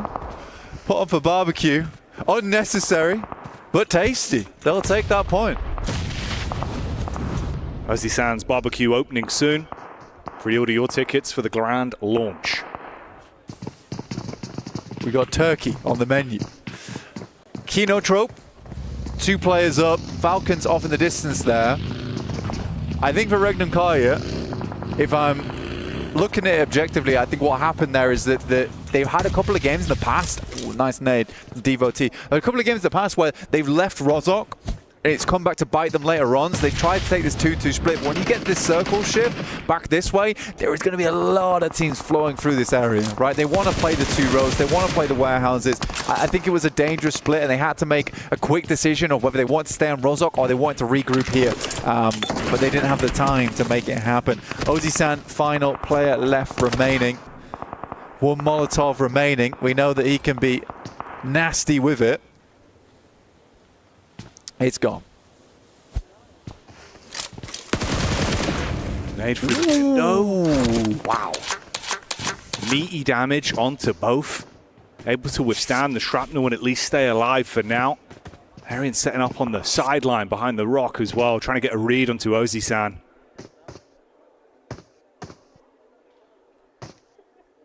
This is getting awkward now. Falcons do peek their heads out of Pachinki as this one moves further away. Loot drop coming through. We take a look at the map and where we're heading next. This has been very central. Not so much anymore. Heads up over towards Rozok and Regnum Kaya. Oh, fuming, dude. Absolutely fuming. This has happened so many times to them throughout their tournament history this year. Oh, man. I actually feel bad for them on that one. Shot back over from Sleepy as well onto Fireflush, having a great day of it. It's a catching a bullet and not in the manner that you would want to. Hey, this is nice, actually. In the midst of all of it, Falcons able to find themselves a spot. Mafioso, perfect parking. That's going to lock down the doorway. Primed. Reinventing the meaning of parallel parking on that one. Vertical. Oh, yeah. Straight up, ready to climb, and that's what they're going to be looking for. Alpha 7 going to want to find some points on this one. Don't know how Ozzy Sands made it in there, but he has. A solo. This is Falcons' favorite spot, by the way. They love playing this position. My only issue with it is that the 3-story sometimes gets pushed a little bit too hard, and I don't think that the Falcons quite have a solution for it yet. I'd like to see how they play it out this game, because they have a huge amount of potential from this position. Nice high ground to work with. Nice vision, claiming 2 buildings as well. Unable to play off the back of one another with nades from that top side. If it continues to zone in on that area, you've got a good chance at that game. Alpha 7 looking for more points on this one. You know, currently in the top 8, but they want to secure it a little bit more.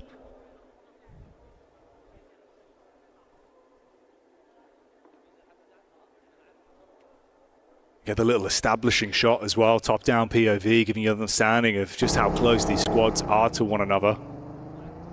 Ooh, yawn. Yeah, replay on this one. Dude, it was cinematic. It was cinematic. Nearly made it through the window. Did. Squeezed it through. Like a TARDIS. The window, that is. Bigger than you think. Yeah. It's bigger on the inside. On the inside. Yeah.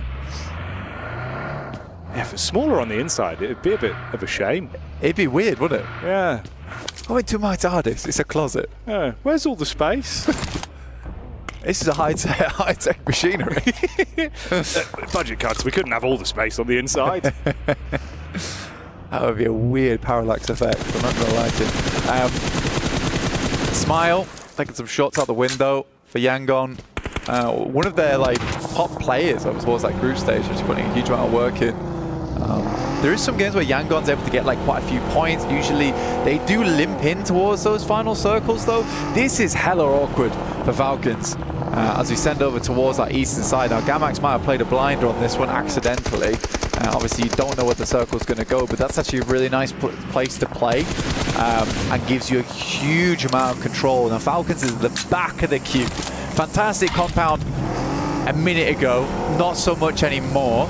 Horror's quite glad, despite being one of the first to this location, they didn't fully commit, and they didn't have to. They had the option to play on this eastern side, and they'll get a lot of benefit off the back of that.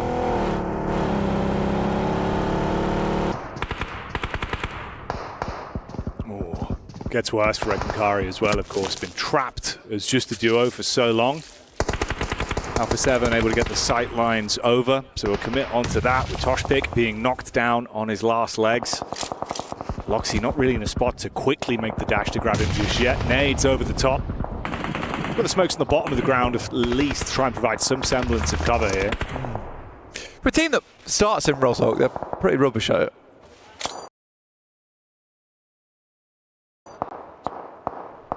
Thoughts?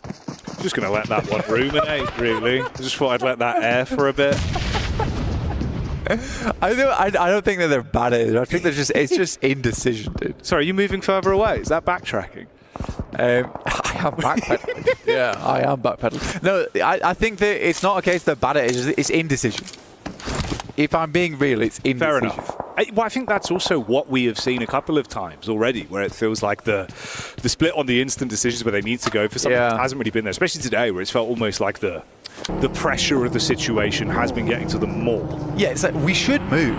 We can't just sit in our drop spot and you get on with almost this hyperactivity where we've got to take a 2-2 split or something. Surely it's not going back over to Rozok again. But no, unfortunate. I think that is the difficulty for a team that starts in Rozok, is that you kind of want to make some kind of a play early. You don't want to just sit around forever. Cole's already found the 2 elims though, which is nice. Settling Falcons in a firm 3rd spot on the tables. I genuinely do think that those games that they've just come off the back of were very important. I think you put it well in saying that they're quite passive games. They were just trying to get into that top 8. And it's so funny because when Falcons start playing like that, it's like, we just need these points. We can play it cool. And we don't need anything drastic here. Their gameplay goes up by a high margin. Yeah, you can see the percentage play is what they go for, right? If it's not over 90%, it's really worth running the risk. Yeah, we're seeing it actually work for them. It's very T with the connection back over onto Never Alone as he's tried to make the dash there for Vision. To join the rest of the squad over towards the compound side, so a bit of a split, 1-3 on them, having to try and link back up. It's Volt that's a key piece of this team as well. Yeah. One thing I really do like about AX is that whenever you look at the player cams, they're always speaking to one another. Oh, always good, dude. Yeah. They're not the best team in this lobby. I mean, that is clear, right? Yeah. But they are giving it their all. It comes back to Rozok. Gamax also quite unhappy with this one. We've had East hard shift to West hard shift. Man, if Regnum Kai just sat still, you know, could have been a very different game for them. Alpha 7 playing on that south side. Still at 4 players as well, and I think it's a good position to play. You don't have to worry about a lot of the major action happening on that north side. You can sit pretty down towards the south. Yes, you don't have the high ground, but there is less teams to contend with.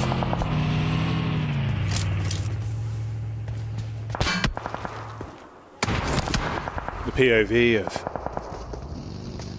Yangon Galacticos as well, a team that I think at times it's been a little bit too slow for me from what I've seen. Yeah. And it worries me, really, especially in these kind of lobbies now. Not feeling very Galacticos, you know? No. Not very Higgs boson. They don't encompass everywhere. Here comes the Yangon. It's too little too late, though. I mean, it's crazy. We're going with the same crash. Oh, boy. Ooh, a bit off target. Yeah, a little bit. Paranoid about the top floor, but it's the ground floor split as well. Yeah, thanks to the elims, I guess. That was a delivery. And Alpha 7 will take it. You can get the pick back up as well. Squash playing medic instantly, so they're fine. They can reset from it. I like that, though, from them. I mean, wow, I thought his head ripped off. But yeah, I like that they instantly start shooting. Straight after that concludes, stopping teams from wanting to peek in. Or, in fact, even inviting some teams of mafiosos on that angle the entire time. Arthur moves up, somehow finds Marth with that nade. I think he must have just been slightly out of the angle. They behind, and Prestige is sat in an awkward spot, finds the first. Will try and get back through the window. Don't know how he's not down yet. The rest of R8 not in a position to assist as Damar gets the med kit off. But both his teammates are away with it. Tries to ricochet the nade with the geometry there of the building. Doesn't quite land on target. So they get ample time to deal with the fragmented players from R8. And Damar really just trapped on the push up here. Curious what this play from Sleepy is. I think he's just trying to identify some a little bit of information. R8 goes down. Again, it's been a rough spree for R8 today. APK. Let's get hit with a nade. That's from Nongshim Red Force, who did work their way up, and they have picked their moment quite nicely, and in comes more and more nades, but it is Horror actually picking up a couple of these shots from a hell of a distance.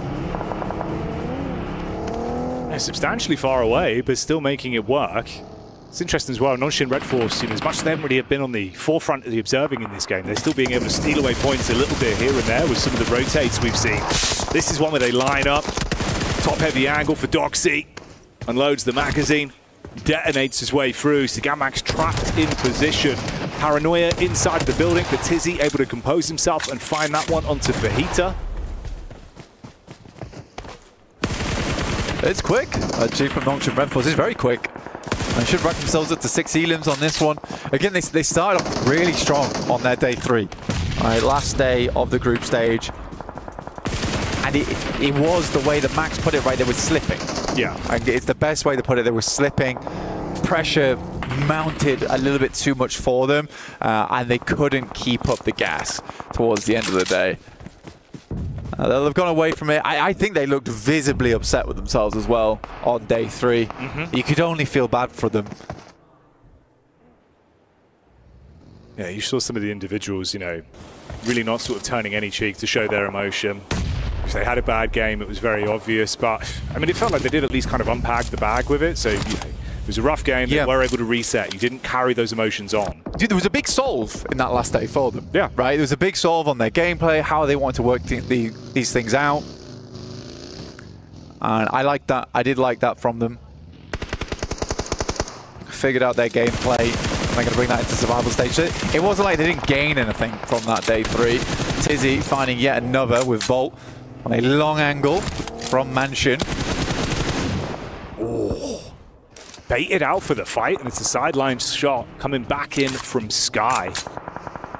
He has been influential on the map. Yeah. Like some really good shots from the M4.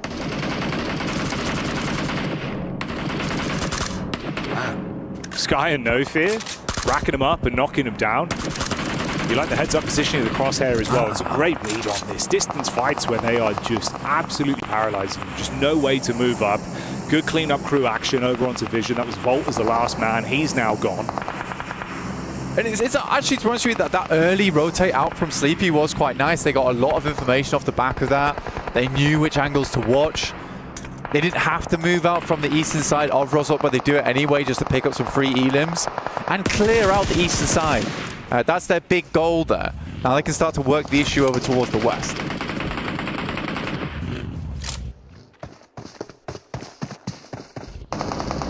This is a classic fight. Feels like AX and Nunshin Red Force have been thrown into a hell in a cell again and again. These two teams have been scrapping throughout the entire tournament in group stage and again here in survival stage. Delayed bow on this one. Nades over the top. Arian trying to keep them pinned in position. Tizzy with the nade back over. Binny relatively low as well. Has to top himself back up. Nade after nade. That looks like a better air burst in my opinion, but Cyrax does take a lot of damage. Thunderstrike from the air there. In the meantime, Horror moves up over towards Fireflux. They find Solus as a solo in one of the buildings. Unresable right now. It's hard to get yourself across to, and he should just bleed out on this one. Close quarters, nades. You've got to tuck him with a shotty. Good tag. Sizzy quite low. P90 up close. Henry inside of the smoke with the shotty. And another. Function Red Force. Very much cut down. Domination from Henry's side of the ring. Another good nade coming through from Horror. They are working the angle. Oh, a prime nade from Zizzy. Right on target. Fragments the setup from AX. Henry has to make a hero maneuver on this one. Wraps up close. Molly over the top, smoke up front to provide some sort of cover for his teammate, but Tizzy peeks in from the top, struggling to get the quick reposition off and switch to the right gun for the job. Couldn't handle it. Cyrax in the back line now, spamming through the smoke, but it goes both ways. Not much vision to work off on this. Oh, hello. This is a cool rotate coming through from Falcons. They wrapped all the way from that north side. They left one player behind. Redox takes out one, and they're looking to clear up Nongshim Red Force on this third party. This is way more aggressive from the Falcons. They start to flap their wings a little bit. Turning up the tempo, and it's what you want to see. We were saying they've been playing smart, passive games, looking for placements. But mixing in a good score on eliminations as well would be huge for their momentum. The bonnet hits the face of Tizzy, and they look to end the opportunity. Roll him down on the reverse. More elims on this. Up close, Raf takes a bit of damage from the peak, but they do handle it. Koa spots that one with a UMP, and you stop Nonshin Red Force that were building a huge elimination game. 10 already. They're taken out of commitment. Second closest, of course, is now Falcons with 7. I mean, this is great, though, for the Falcons, because now they have control over towards the south side of Rozok. They also have Redox still holding that building on the northwest side. He holds his own. It's the first time we've seen a solo Falcon being able to do that.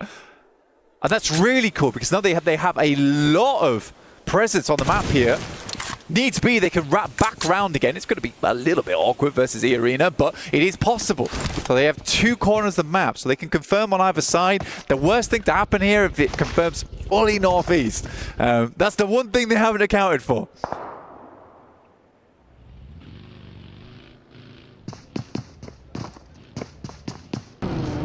Arena and Alpha 7 as well, obviously in position for so long here down towards the compounds. A lot of nades being primed here.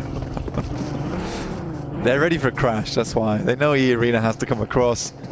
They've heard the fighting on the south side as well. They're just priming them. That's a terrifying sight, by the way. 4 dudes, pin pulled. Not a party I'm looking to get involved with. The mortar strike of Alpha 7 ready if you come running up towards the compound. Of course, you've got that 2-2 split as well. Toxic and Loxy inside of the buildings. Cover to work with. Shots into the back line. Horror moving up. Fireflux starting to reposition as well. That's the duo that's left alive here. They've had a great day of it so far. Some good smokes from Falcons, but there is a lot of sightlines to contend with. Koa's up first and will get knocked. Grevo's got 5 nades, so plenty here. To send over the top side. I think the Falcons are going to find this tough, honestly. Stop short. That's a good stop as well. They know the smokes haven't dissipated yet, so they can afford to stop short. There is a shot that goes through there as E Arena sees that Alpha 7 is distracted. Oh, here's the problem though. It's not just nades from Alpha 7. Now they're coming in from Aura as well, down on the roadside. Narvalo is eating a ton of damage. Ralph's forced to push further up to actually get himself into cover to play with. So both barrels being given here. 7 losing Revo.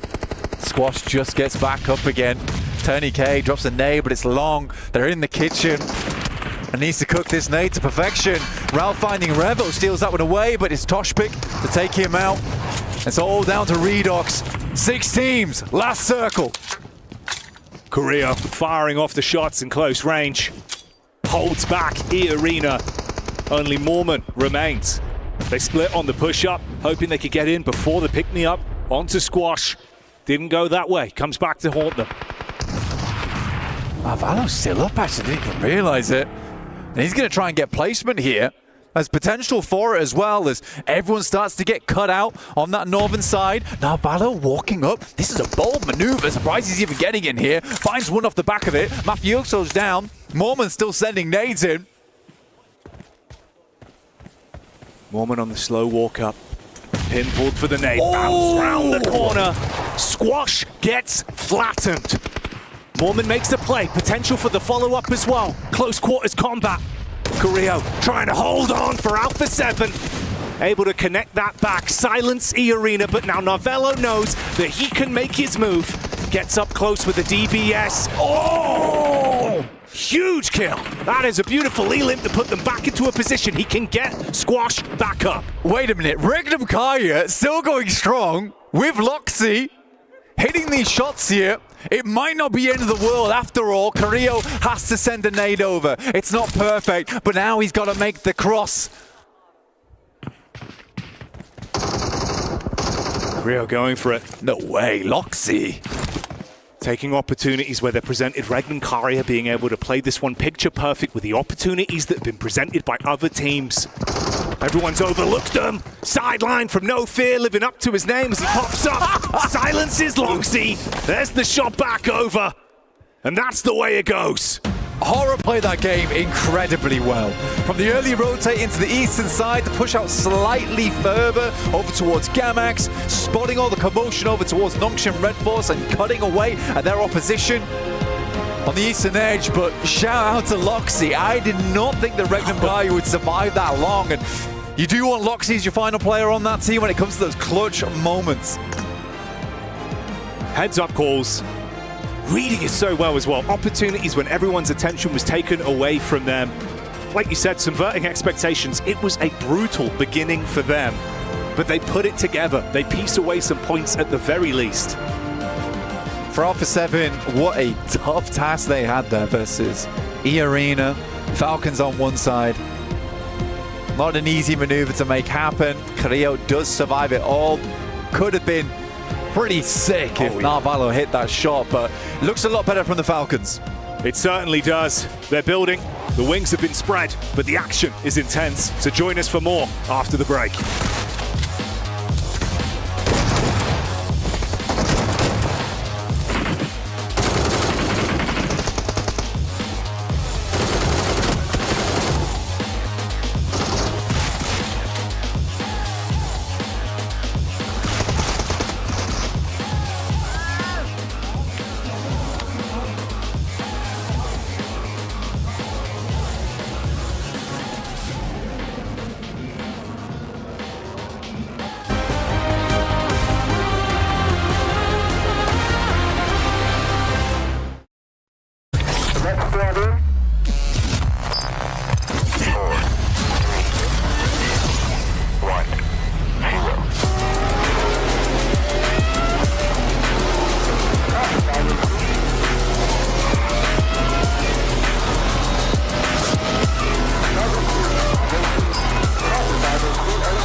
Pulsar Legionnaire available now. First outfit with special head animations and voice lines. The Pulsar Legionnaire set comes with its own super cute voice lines that can be toggled on or off. What happened? Bye, friend. Hello, Earth. I'm here. It also features the upgradable Hyperion ship DSR and Jet Reaver glider with special animations. Experience parachuting like never before. That's not all. Even more rewards await.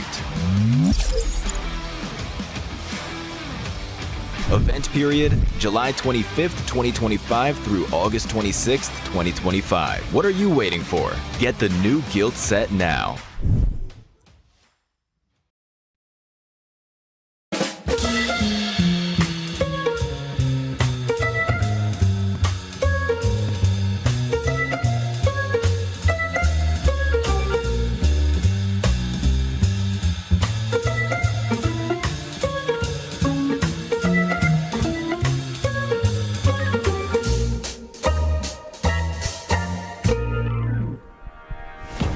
Well, no swimming required for Horror here. They had the perfect compound to transition into Rozhok, getting themselves that win here as we have got them win game number 3 on the board.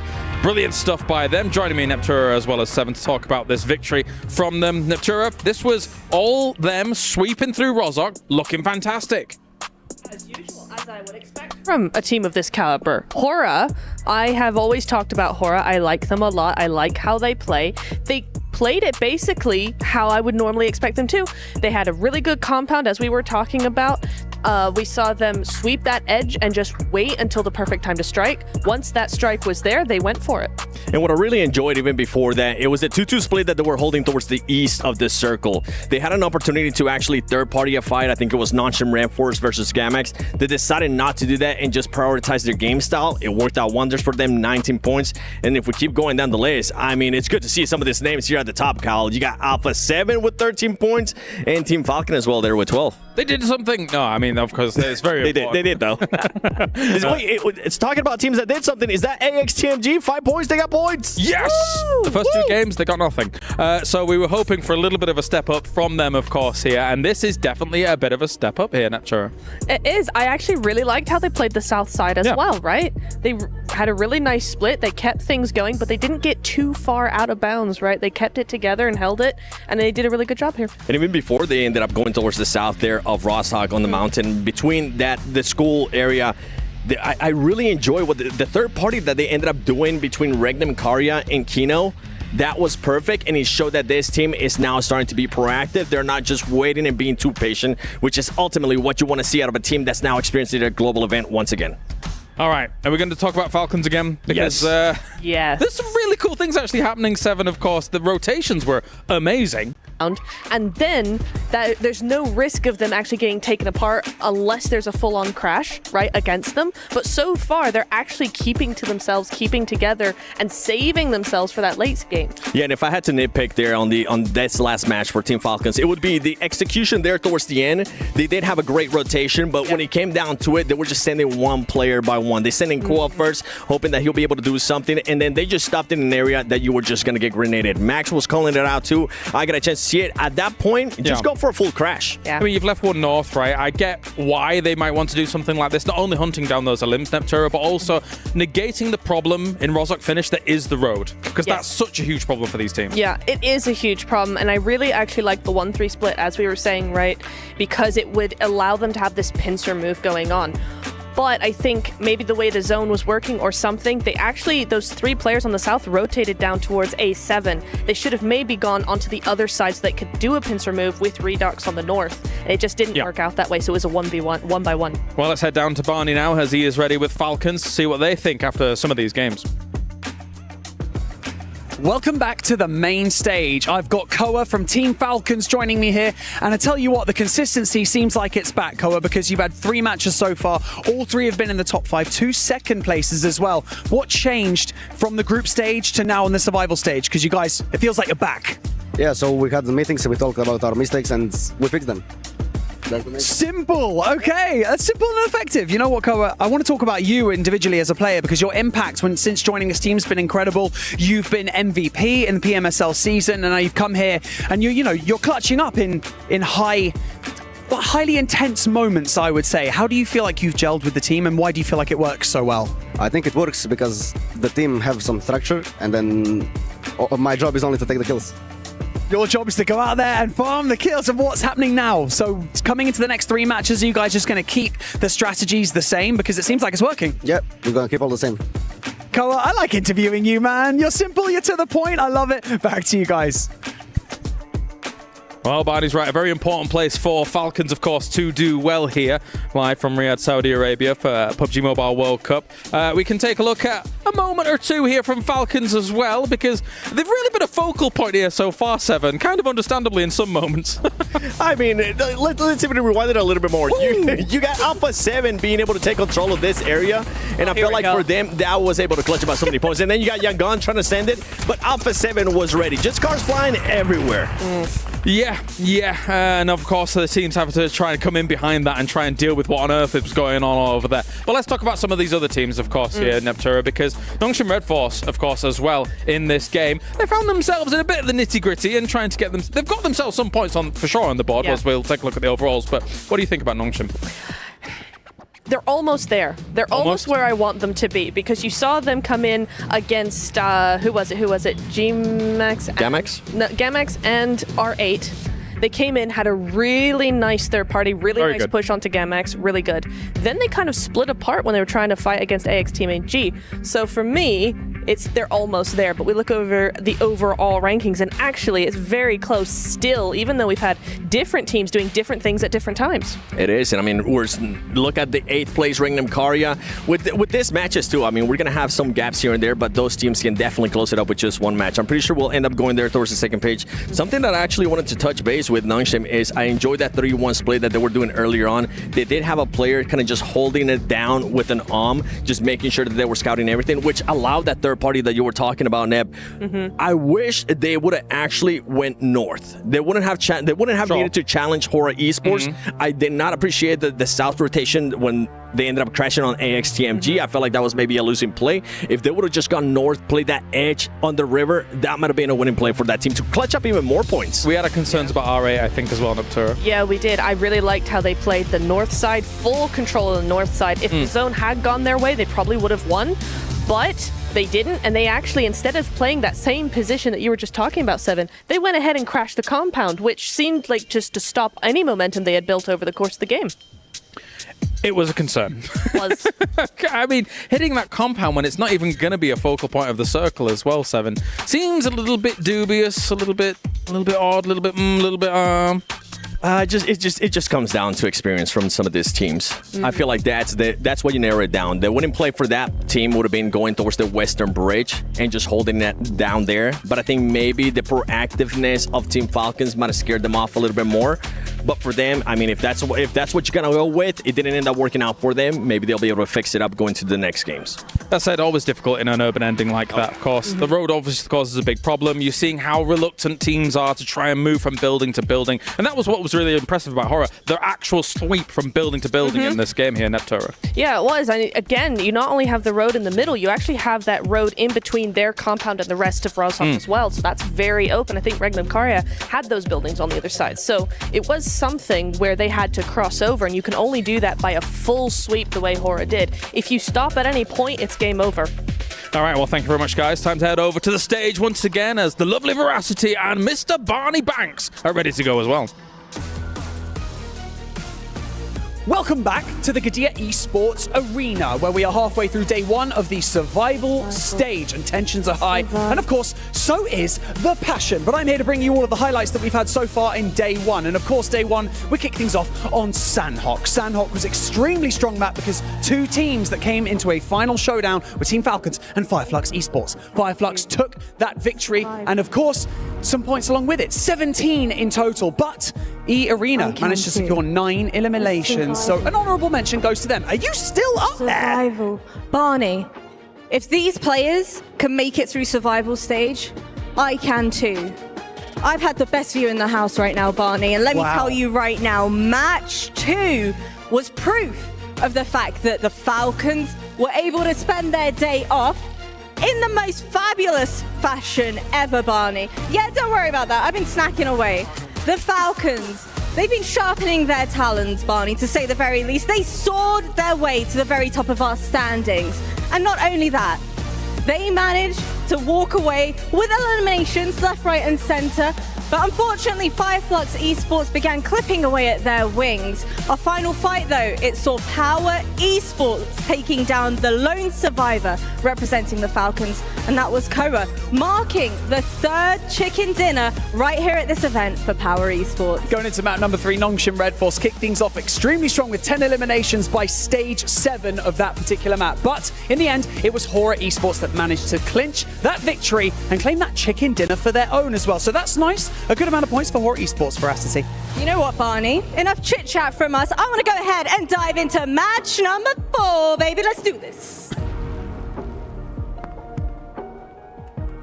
Great to see Veracity finally getting down from the high ground. She was up there for a while. Saw the banana peel, a whole bunch of candy. She was vegging out, but what else are you going to do when you're stuck on an island? Speaking of which, we're going into Erangel for map number 4, PMWC. It's been exciting today, truly, and the reason why his teams that didn't necessarily perform well during the group stage are really showing up in the survival stage. We've already witnessed Fireflux, right, get a victory, which was their first winner chicken dinner of the tournament. That includes their group stage performance. Now for Power, well, they sit at a total of 3, granted 1 for today, and the Nora showing up and getting a win in game number 3 and doing it in sensational fashion, which puts the pressure, John, on so many other wonderful teams. Falcons, Alpha 7, right? Those teams looking to make it up to the top. Absolutely. There is this really interesting dynamic that unfolds, right, when you take the best 8 teams out, well, best, you know, for now, that's right, teams out of the lobby. It creates this vacuum, and that pulls in these teams from beneath them. It pushes them towards the top and creates a lot of turbulence. When you start to add those factors all together, it can get a little bit spicy, and that's what we've witnessed so far at the start of today. At the moment, we're looking at half the lobby going through to the finals at the end of these 2 days of the survival stage, and because of that, we're expecting the points boundary to be somewhere around that 70-point mark, and teams are starting to have achieved half of that already, and a lot of the teams towards the top actually already pushing over 30. That's it. Over 30 is big, especially when you start to go down towards the bottom. We take a look at top 8 currently. 8th place, Regnum Karya, sitting with 16 points around there anyways. They're going to have to definitely step it up. They're on the bubble, at least at the moment. It's still early goings. 3 more games today, 6 more tomorrow to determine our top 8 and, of course, our bottom 8. But if you're Kinotrope, Tense Game, Influence, Rage, and, well, really the list goes on, you've got to be a little bit worried, but you can't be too much in your head. Again, there's still time, but time will eventually run out. Heading into Game 4, our last Erangel of the day. Before we hop into Miramar, it's going to be exciting. We've seen some great city finishes already as it stands. Now I'm hoping we get a little bit of the military zones. That Key Crusher is hungry, and we have only one way to feed it. It's crunching through these survival stages, and we will be heading in to Erangel once more. All 64 of our players locked and hopefully loaded into the plane from Lipovka over towards the southwest side, over towards Quarry. The plane path fairly chilled out right now. Lovely little dog decal there on the back wing of the plane. He's having a great time. Not so much for our players on the inside, though. Flying high, flying high. Okay, so plane path looks pretty good, pretty standard. Everybody who wants to go wherever they want to go pretty much has free reign to do so. Georgia Poe obviously going to see quite a bit of activity up there with Alpha 7 and Co. America's regions loving that location. For the rest, though, military, I'm feeling it in my bones. John, I think this next zone is about to be spicy. I'm hoping I'm right, but I hope I just cast or cursed it. It's a bones-based feeling here. I'm feeling it. And we're going purely off the vibe. That's it. That's exactly what we're here for. That's the only way to go. You said the word. Purely, yeah, and well, had to fill out that bingo card. Heading on out to the northwest side, I reckon. Zaki circles. That's my Bones-based vibes play. Okay, I wouldn't mind Zarki. I think Zarki's great.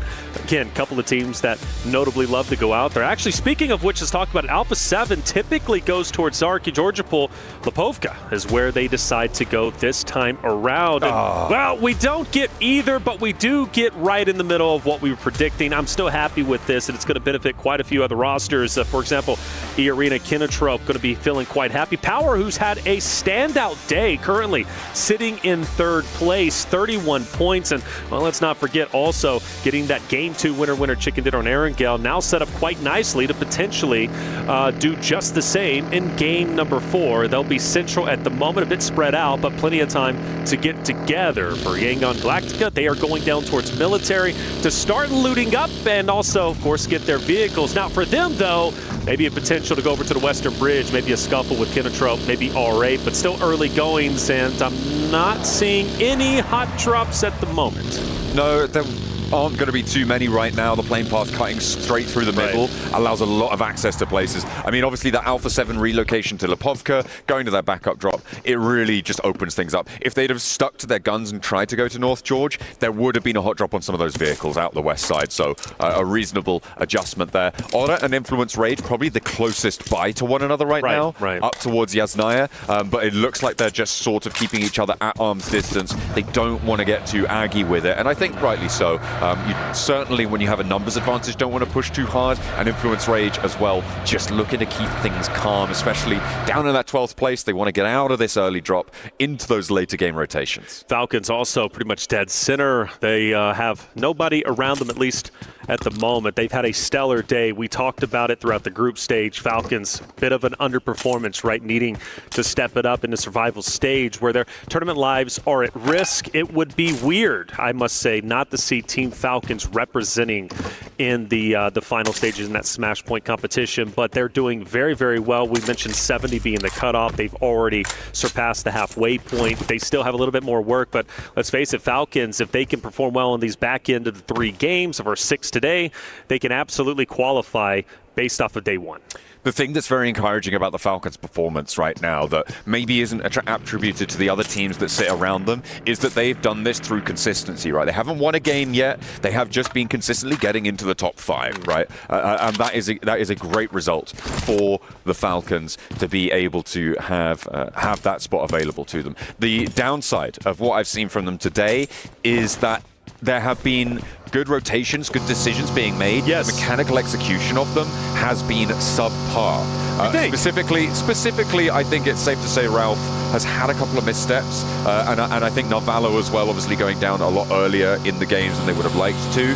You can attribute that to getting a little bit too bold on the scouting, maybe less of a mechanical issue, but I do think there are still a few wobbles here and there, and hopefully they can get themselves nice and steady, because it's working right now. The question is, will it work if they go to the finals? Would you bring back those top 8 teams? Yeah, and that's a question, right? And that's a question they're going to have to ask themselves when they do head into the finals. Obviously, the task at hand now is just top 8. And, well, speaking of one of those teams who's close to the bubble is Alpha 7 on your screen, a team that obviously is coming in with squash this time around, but regardless, the returning champions, the heroes of the Americas region who play so incredibly well. I would be, again, just like the Falcons narrative, it would be so weird not to see Alpha 7 representing themselves during the Smash Point group or finals just coming up next week. But for Alpha 7, they're still relatively healthy. I do feel like they have gotten punished at multiple moments, but for now, I'm not too worried about them. I think they're going to be just fine. Now, for other teams from the Americas region, Influence, Rage, Intense Game, I do start to get a bit worried. I don't think they are performing well. And you go back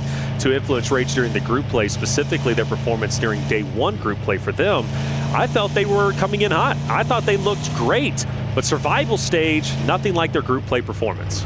No, I mean, it does really change the dynamic, as I mentioned before, right? When you are taking out those top 8 teams in every single match, no matter which groups we're in, you're expecting there to be about 5, maybe 6 of those teams in the top 8 to be playing in the lobby, and removing those teams has really changed the dynamics here. And teams have taken advantage of that. And like you were highlighting there, some teams have had to eat mud on the flip side, right? Because you have to. For a team to do better, another team has to do worse, right? Swings around the bounce. That's it. Yeah, that's it. Well, I will say Team Vision also another roster that surprised me being so far down. You go back to group play and they were performing incredibly well, having plenty of highlight moments. Were they in the top echelon? No, but Vision still a team that is struggling. Ragnar Karya now in a fight against AXTMG and Silas, a guy who, again, is trying to create history for himself. He's already has a large history of performances and great moments throughout PUBG Mobile history. This tournament would complete the trifecta he's currently trying to get, so that's a big opening elimination for him. And for AXTMG, the struggles live on. I think Reckon and Kaya are looking weak this tournament in a way that couldn't be said, I think, for Alpha 7 or Falcons. Sure. They haven't really been in these positions to really take too much. They earned a couple of points on a few of the days, but obviously they're here in the survival stages, and I'm hoping that they can stand up. Like you said, with Silas having that PMGO victory, having that PMGC victory under the belt, adding that third would be the first player in history to do so. But at the moment, they need to piece it back together, especially coming off of a weak season back in Europe, right? These guys only qualified because they had that extra qualification spot from winning PMGO at the start of the year. So the fact that they're only here because of that earlier performance, it does add questions to this roster. And right now they're on 8th place. So they would, if things close down now, be going through. And I think I would be disappointed not to see them go through, but they do still have a long way to go. And when they're put back in the fold with the 8 teams already qualified, the same thing's true of as what I said for the Falcons, right? There are those questions that just don't have an answer right now. Alpha 7 in ruins, currently only team over in this location. Influence Rage skirting just to the north side for them, but getting quite contested towards the middle as we would expect. Regnum Karya being one of them. Dead center. Power as well. Haven't really done too much, but you wouldn't expect them to. They're centered. They're happy where they're currently at. For Kinotrope, well, they've got people all around them, but again, same situation. Nobody really to fight at the moment. Potentially Nogsham Red Force a little bit later, who, mind you, I've been very, very impressed with. Had a chance to speak with Benny yesterday. Super impressed with his mindset. He wants to be the best, and well, this tournament is one of the ways to prove it. Well, here we go. Going south now. It does shift just a bit, which could benefit Yangon Galacticos, who could potentially stay over on the military side if they don't want to fully commit for the bridge rotate, but it also puts them at risk of getting gate kept by R8 Nogsham Red Force. That's one of the things they're going to have to consider.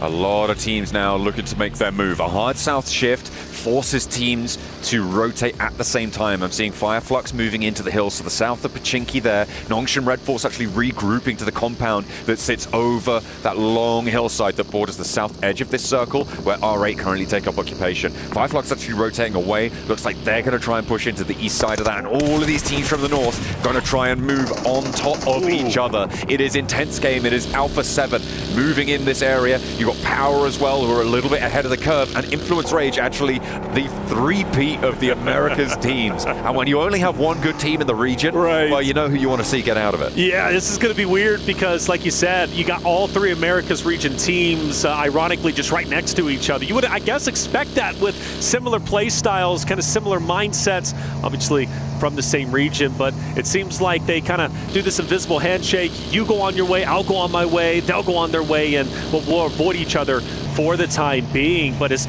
deeper as Influence Rage starts to go, closer and closer, they start to get the power.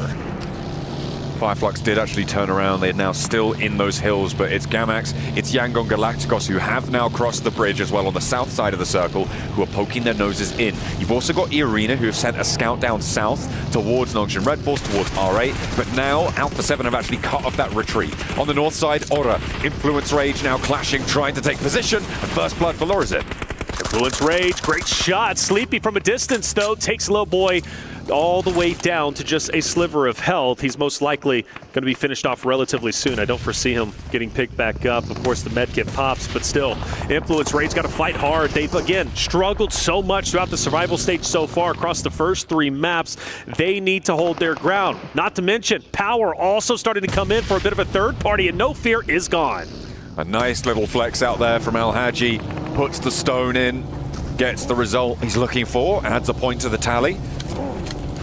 Pleased to see you. Flower now actually going to put more pressure on. They're moving down, and Influence Rage playing with 4. They're locked into the building. They're surrounded by E-Arena and by Power now, who have pushed Easy actually very, very close to this situation. That was a bit too bold, and I think they've read into that. They will pull him back, fold him back into the rest of the team. E-Arena being on the outskirts scares me, however, for Influence Rage.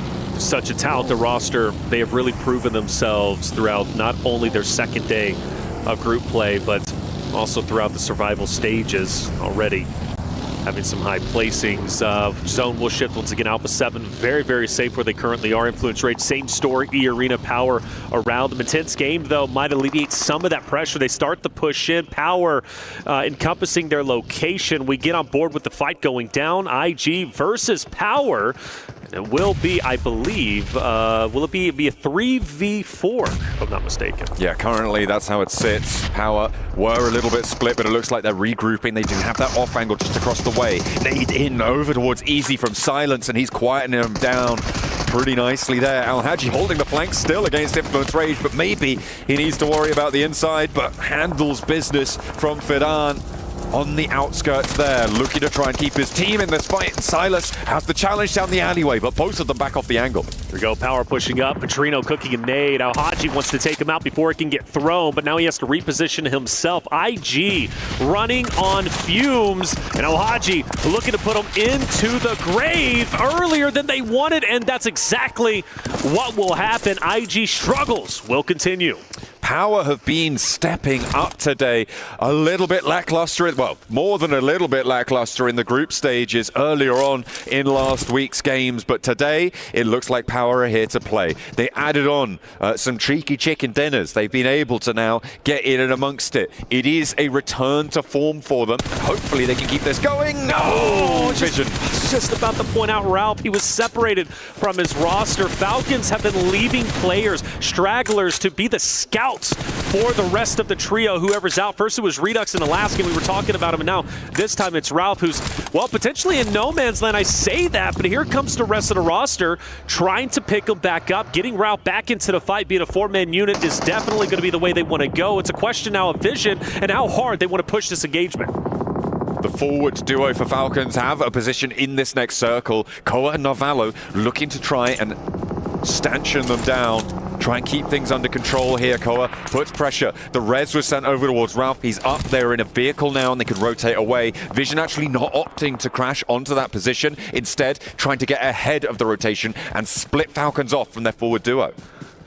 Now it's a question of Power, and do they want to continue to push the issue? And I guess not at the moment. Vision unintentional, though. Even though they do go up top, they still manage to pass by Falcons, and they are in hot pursuit, shooting some shots at Ralph. The early knock that they got a little bit earlier, now trying to get the finish. Influence Rage also in the area, and they're going full send. AXTMG also off in the line of sight. So this is getting a bit chaotic in the open field, and as they are pretty much dead center of the zone, everybody's going to be collapsing in. And now Jiggle from Aura. Regis, you got Silas also up there. Vision Bolt is pushing in, trying to take everybody on, and he's going to fall a bit flat. Vision do a mad rotate through everybody in the circle into the middle of an open field. It was a death ball that they just sent in, hoping to all hell that they'd make it, and they just really didn't. It was honestly a pretty terrible position there for Vision to take. 100%. I think that is probably coming off of, from the Falcons, what was potentially one of the most exciting, fresh, new, dynamic rotations in the tournament so far, into what I think I would categorize as the worst rotation I've seen this tournament. Fully agree, and especially because you get a fresh knock on the Falcons and you don't even fully commit for the finish. You have the man advantage in that moment, and then you decide to pull away, allow Falcons to get the res, and then full send it in the middle of 5 teams? Nah, that just doesn't make sense, and, well, clearly they are struggling today as they just sit at the very bottom with only 2 points. Hopefully they'll start to get it together. A lot of teams on the north, stragglers, trying to come on in. Kinetro, Power, you also have Influence Rage as well. It's going to be pretty tight up towards the northern side of the zone. The first team to get in might be able to play Gatekeeper, but for the time being, everybody's got a lot of space to work with, but that's the thing. There's just a lot of space out in the open, vast area, which is the zone. Yeah, that hillside to the south edge, that tree-covered hill ridge that currently R8 sits on, that Fireflux is sitting on as well, it can contain maybe one more team, but it's going to start to get squashed. Alpha 7 going to be looking to do just that. Meanwhile, on the northwest side, Influence Rage, they're trying to move, but so